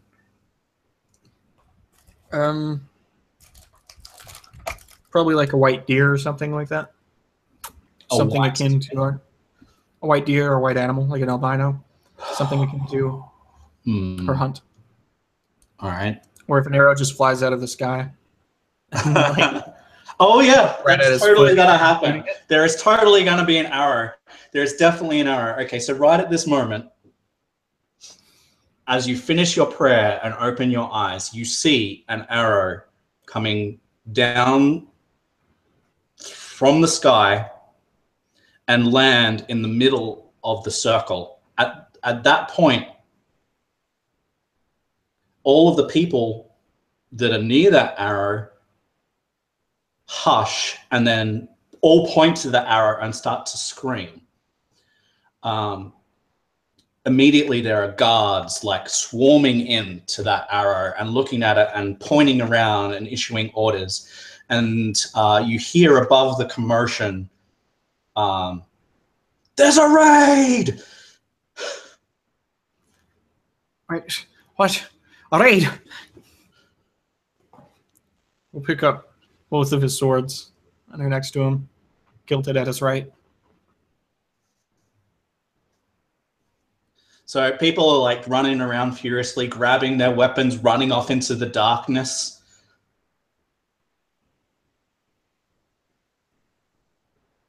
But he's you just got standing your there. sign. He was like, oh. But ignoring that, he'll run off with them, or he'll try to find a detachment of his people and try to run off toward them. Either that, unless he's being stopped by Roangate, which is possible. We're right next to each other. If that's the case, he will stand next to them. I would like to think that if it was just one arrow, Roangate believe is equally that's like, oh, this is a raid, or would she like maybe been like, where's the rest? Like, why aren't there more arrows? Why, like, why would they just send the one in if this is a raid? Like, they're going to warn us? So I feel like should be an internal thing. Yeah, that would be her internal. And so would that notable for her to basically have that kind of thought and just be like, where are you going? You can make an insight or history or let's see. insight or history check. Both of you can. Regeared and Argris / Kieran. Oh, woohoo! 20, yeah. So,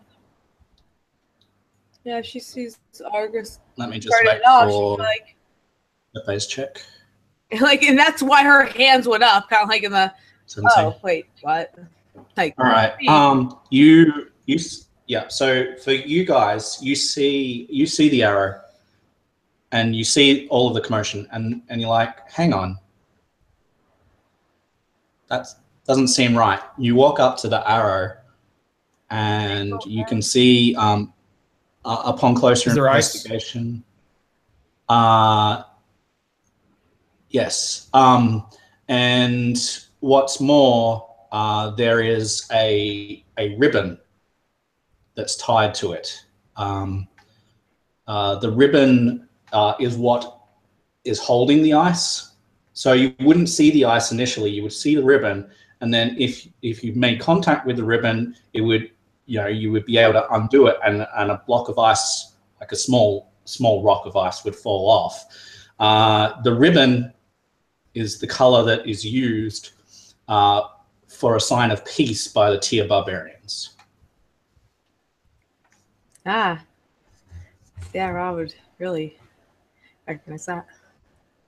But no one else seems to be thinking of that. They're just like running off into the darkness, like trying to attack Freaking stuff. out. I was just massaging her temples, like. Do you know what this is? A peace offering? From?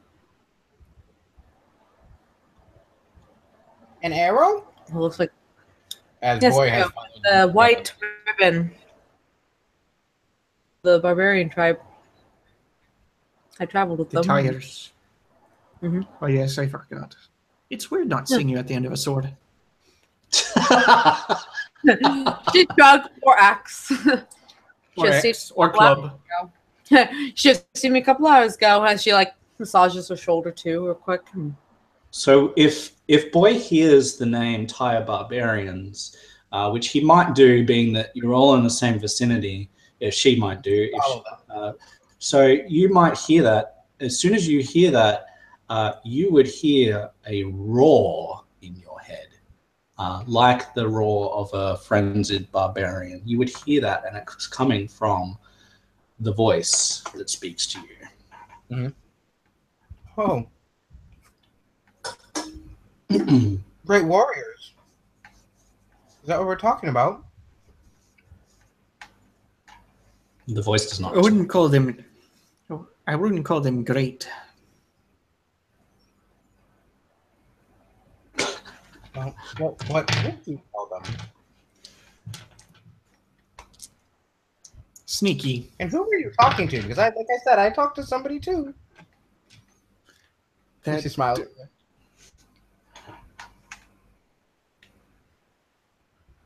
Not quite the same thing. And he'll turn back. So you're saying it's a peace offering. Mantle. Great mantle. So the mantle at this stage is just like he's ordering his own guards to go and get the guards that ran off to try and bring them back. He's clearly seen the significance of this arrow, but not many others have. He turns to you and acknowledges you. Says, "What is it?" Roangate has informed me of her time with the barbarians, which I can vouch that this is a peace offering. It's a strange time for them to be doing that. But if they wanted to attack us, they obviously could have.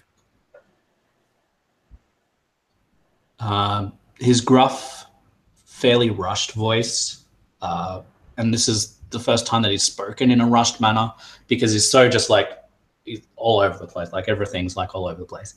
And so the ceremonious booming that was being used before is pretty much gone at this point. And he says, yes, I saw the sign. Many of our folks seem to have misunderstood. I'm sending my troops now. I hope to remedy this, but it's probably because they were here. They took this area. They obviously saw us and wanted Yes, to show peace. Is there anything I can do? Help the troops, I suppose. Just bring back all of those that have run off into the dark for no reason. Don't harm them. Just assure them that I have spoken. The mantle has spoken, and the authority comes back into his voice at that point, and he speaks above the din. He says, "The mantle demands you return to the council." And then his own men start to run out and bring people back, and you are able to help in this effort. Definitely help. I'll talk to as many people as I can. Just basically stating there's a negotiation between the Tyre barbarians. The Artemis's mantle has decided for us to go back. Please come. Yeah, and they would. Once it's explained. But yeah, everyone's still under the effect of these drugs, and so that's why they ran off in such a feverish flight. So they're starting to come back to their senses slowly, but because of that, you're absolutely able to convince people to come back. It takes a little while, but eventually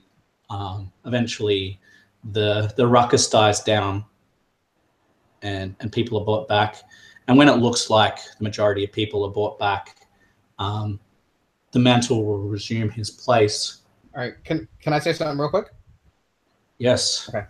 So during all that chaos, Boyd goes over and picks up the arrow out of the ground.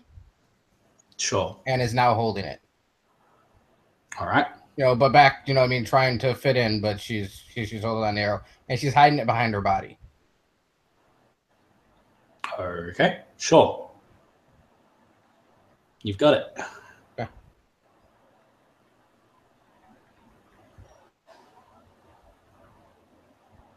All right. So the mantle resumes his place. And his booming, authoritative voice resumes, and everyone is paying attention. He says, "So it is that the goddesses have shown a sign." And he points over to, or he gestures over to the burning yellow rock off in the distance. And he says, "For unknown reasons, these unlikely people," and he pauses for a moment, and he's a little bit unsure, and he says, and he looks over to the witch doctor, and the witch doctor nods his head, and he says, "Are our chosen champions." And he gestures over to your group, and he says, "It is your will, though." And he looks over to the witch doctor, and the witch doctor, yeah, okay. He says, "You may choose to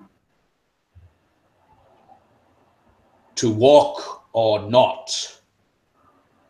We, Dwarshan, will not force you."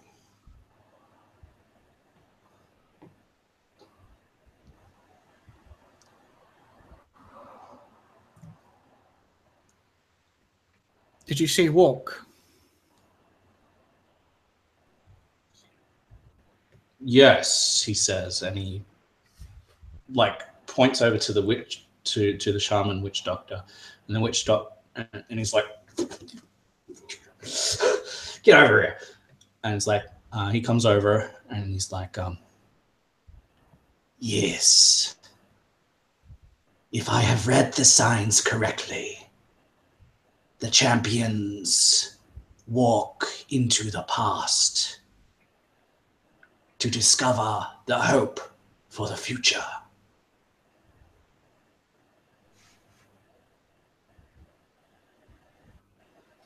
If that I may see the past, I'll gladly walk.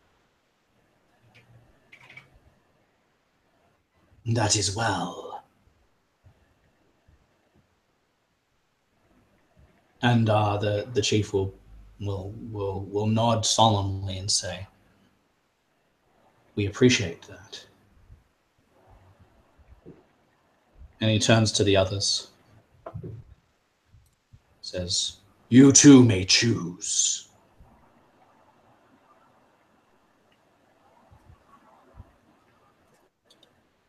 Figured would kind of and say that she would choose to walk as well. Okay.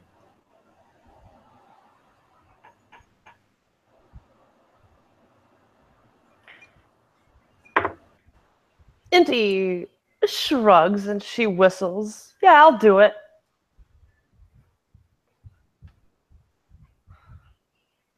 Each time the shaman witch doctor says it as well, and each time the mantle says, "We appreciate that." So, boy, what about you? Yeah. Where would we be walking to? Because the last time I walked around here, I got. Where are we going? It And is she a holds walk. up the arrow. It's She a holds up walk the to- arrow. Yeah. And she says, because if this one arrow created such a commotion, wouldn't we be better off here?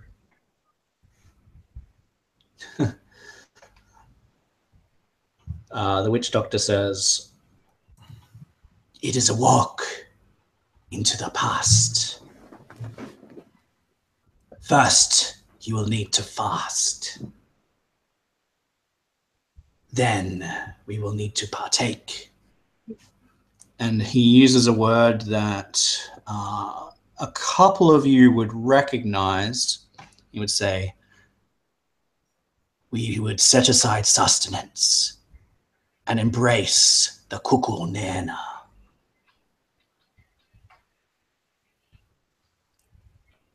And he would say, "But first, we would journey down the mountain and visit the shrines once more. I believe there is a sign that awaits."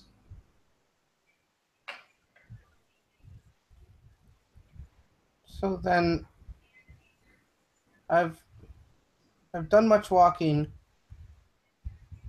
and in the middle of that statement, she says the lost. Am I to walk with them?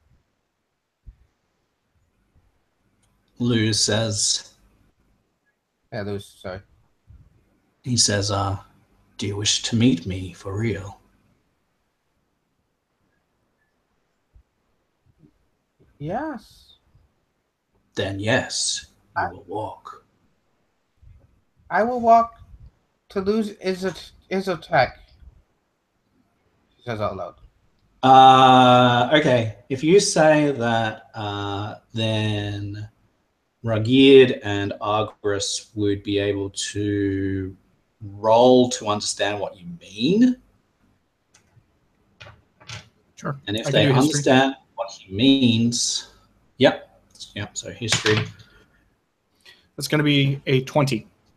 Oh yeah, you know who that is. I will tell you in a moment. Okay. About you, Mary. Yeah, she was just on the phone. Would you be able to roll a history check for me quickly? Sure thing. Thank you. I said the name of the weapon. Yeah. We're just determining whether you... No. 14. Okay, so the information is mostly for Chepe, a little bit for Regid. Regid will get a little bit of this. So Luz Izostiak, and I will copy and paste that, or I'll just actually type it. Luz Izostiak. I think that's how it's spelled. Yeah, that's how you have it. I think it's a Z, though. Actually, let me see. It might be a Z, yeah. Luz's Ostiak is an ancient figure, a figurehead of the frost of the snow tribes, the Dwarshan snow tribes. You recognize the name because he's a figure of legend amongst the snow tribes, and for that matter, Inti would probably just know because she's probably heard stories about him. Luz was a great dwarf of legend who drove the barbarians away from a very important sacred site in the high up in the mountains, in the snowy mountains, and was instrumental in leading a Dwarshan army against them. And there was probably even a greater foe than that, possibly, that he helped people against. You have no idea how Boy knows Luz's name. But the boy seems to think that he speaks to Luz. That's what you're getting from him, which is totally impossible. And from what you've heard of Luz, the way that Boy refers to him is totally uncharacteristic for the type of person that Luz was. Are you kind of wave my hands a little in front of Boy? Are you magic?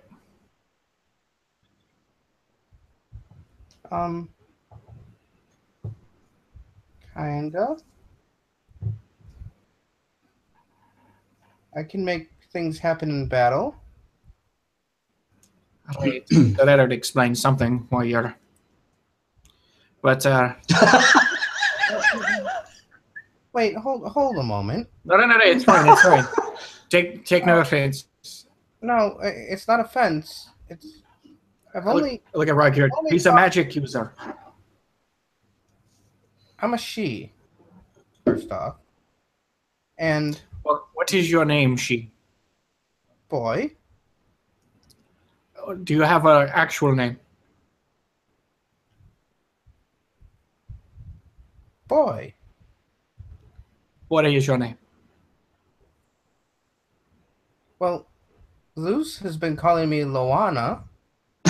And at this, you know that Luana was Luz's mate. So wait, let me get this straight. You're Loana, and you know a Luz. Is that correct? No, Luz has been talking to me since I escaped. And only since I escaped. And he drove me here. All right. So, but he calls you Loana, correct? Quite often. How about I just call you Loana? Is that fine? No, my name is Boy. I'd rather not call you Boy. That doesn't seem like an actual name. Can I call you your name? It's probably not Loana. I don't. And then she thinks really hard. And she goes, well, before I was enslaved, and I haven't said this name in maybe my lifetime, but I was told my name was Belorma or something like that. Belorma. But my name is Boy. But my name is Boy. And she shakes her head at you. I think I've got some idea. So you were captured. Now you're not. Correct? I am female. You are captured, and now you're not. Is that correct? I was a slave of the fighting pits of. All right. That's fine. That's fine. You don't have to say any more. You don't have to say any more. I noticed the blotches on your skin from the moment I saw you. Your eyes are pretty vivid yourself. Yes, I was the only one that had red eyes like this in the fighting pits. Well, yes, there's not often that you see a Shania and fair enough. I don't know what that means. That's fine. Just listen to your just listen to Luce, whatever he's telling you. And he'll kind of turn aside and he'll go to the witch doctor. You know what I mean? And she Sure. she just wants you to. Yeah. Sure thing, Balorama. But yes, I'll call you boy if that's what you desire, but it's different. Everybody laughs. And you didn't. He doesn't. Of course not.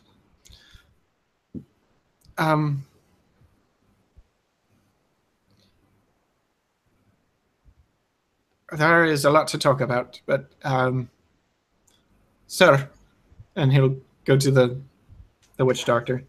Yep. He speaks of a voice in his head, of her head.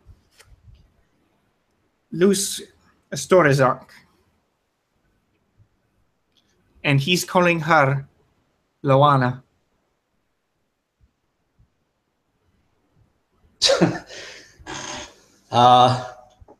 And he's magic. You see his mouth go. Oh. You're a better witch doctor than I thought you were. Yeah, he knows exactly what you're saying. Should if everything will be all right here, should we be going? Especially you. I still don't understand. Now I know why she's here, but I don't understand why you're here. And I talked to Alec directly at the Suji. She turns and looks at you, and she just looks at the witch doctor. He just grabbed me. Why is she here? I'm here to represent my people. The witch doctor will say, I don't claim to know the minds of the goddesses. I only seek the signs and report them. But the signs say, and he sort of shuffles on his feet for a second and says, one who is of the Amaryllis sprig shall arise and walk. She's of the Amaryllis sprig. She nods. So does the witch doctor. She pulls back her hood and she reveals her very white hair and very pale skin and slate gray eyes. So pale. Especially for that color of green. She says out loud. I feel like Ra, when she gets a moment, she's going to just kind of touch the skin just to be like, is that real? It's very soft. If you go out and poke it, it's very soft. Is it plant and fibrous? Is it? No, it feels like my skin, but just white, pale.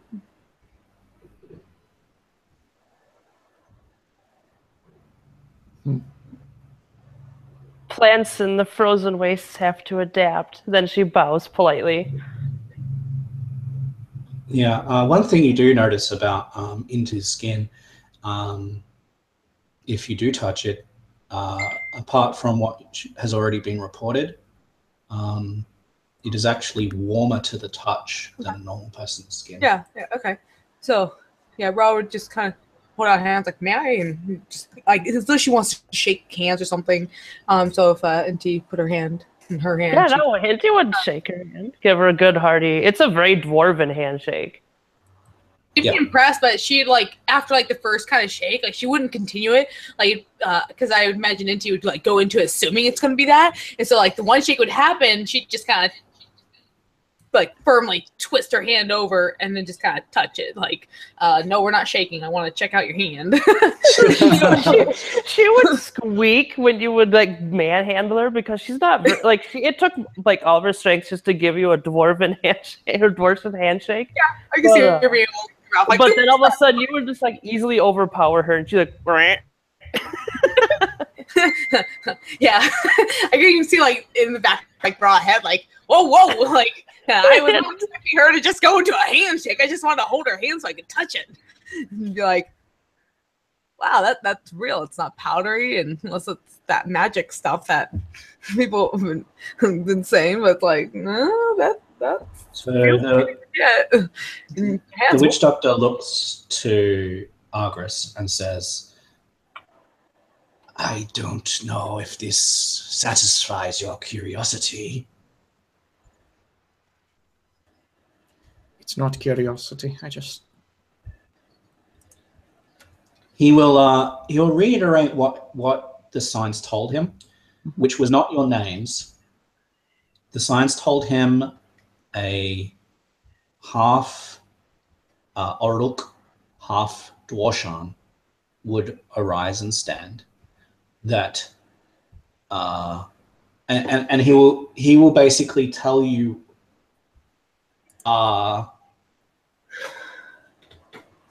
in a couple of words, and those are the things that he has heard from the goddesses, not your names, but who you essentially are. So one of the Amarilla Sprig, who is not truly a Dwarshan, one who is called boy but is actually a female who was captured and is now free. Yeah, those sorts of things are what he reports to you as to what the goddesses have told him. Well, to a mighty question. And Were any of us to question? so we're seeking Nephthys then. Oh, we're seeking Artemis. Artemis shall be our guide. But we go into the past.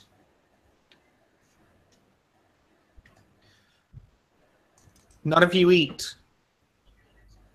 Please. That's nothing new. And at this point, he'll just acquiesce to whatever the witch doctor asks. Like, if he wants to go anywhere, he'll just follow suit. Yeah, the witch doctor will also reiterate to everyone that they should fast. For how long? This entire night. Oh, she looks almost disappointed that and not having to eat an evening. That's whatever. Well, it's not even nighttime yet. It's not even nighttime yet. So it would be from now all night, and then into tomorrow. Mm-hmm. Yeah. Is we'll there have to anything say our else that... goodbyes first. The journey. It shall not be on our schedule.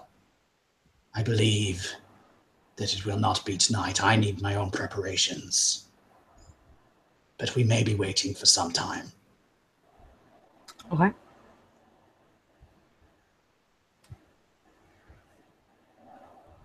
At that point, the witch doctor turns to the mantle and says, and so it is. If I understand this correctly, and he looks at each of you in your eye, says, if I understand this correctly, that you all will stand and all will walk. And he's asking you one last time. Yes. I will walk to loose. I'll walk unless I can't. She winks. All right. So he turns to the mantle and says, "They all have agreed." The mantle stands and he hushes the crowd and he says, "And so it is that 4 unlikely champions arise to walk into the past to find what the Dwarshan have lost. Hail your champions!" And a great stream of cheers awakens. From that point, you guys can retire for the night. Most of the Dwarshan, having heard that there is now a champion, that there is now someone organized to look after their concerns, will drink a lot in celebration, and you are free to do whatever it is that you'd like to do. I'll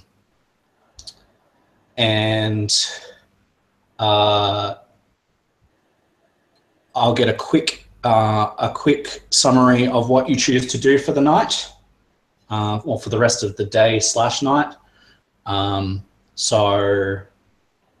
What does Argus do? Argus is going to search along the side of the lake. He will, because he is unable to pursue combat at this moment, he'll try to find something that he could slice his sword into to kill. There's a blood offering on the end of the lake. And then he'll ritually wash with the water. He'll find a cave, if possible, before the end of the night, and at least spend a good hour there, silently praying for Nepos. So I'm guessing that the searching of the bank will be during the day, yes? Correct. Okay. Can you make me a nature check while you're doing that? It's a 6. Okay. Well, you find what you're after, but it takes you a while and you find nothing else of note. It takes you quite a while to find what you're after. Just as you're about to give up, you find it. And then you find a cave to go and do whatever it is that you want to do. So, Inti, what does Inti do for the rest of the day/evening? Inti will be wandering the woods around the perimeter of the settlement, singing to herself various songs that she's heard. All right, sure. What does Boy do for the rest of the day/evening? Boy would try to alienate herself as much as she can from all of it. She doesn't understand exactly what she's gotten herself into really overall. Yes. She doesn't understand why she's called this woman's name. She's just very confused. And she finds a quiet place away from the party because she doesn't want to be a part of it anyways. And sits and tries to have a conversation with Okay. And the thing that she asks mostly is this what you've wanted? Is this why you've brought me here? And have I served you properly? If she's subservient, that's what she does. Most of the answer to that you get from the weapon or that you hear is you're doing your best and so far so good. No, and she's very, again, subservient to anything for the most part, because what she's been her whole life. And she she very much would find a place to bed down. She does have a bedroll such. All right. But she'd be by herself. Okay, Regid. She would eventually find her comrade, and he'd probably chuckle around with her and just like, you're the champion and whatnot. It's like, yeah, shut up. As she's preparing her things, whatnot, and he's maybe even pestering her about like, oh, what does she think about it all? It's like, or if she's all for it, and she's probably like, well, I think if it means that I'm not having to deal with people challenging me for my hand, I'll take it. Yeah. All right. So. Ooh, snaps! I got told I had to fast, so I don't have to do the dinner. Yeah. So you guys settle in for the night. You're able to get some sleep. It's a very late night for most of the Dwarshan, who get absolutely plastered. And in the very, very, very early hours of the morning, about 3 a.m., you are all awoken, all four of you, to the sound of screaming and the sound of splashing. You I was playing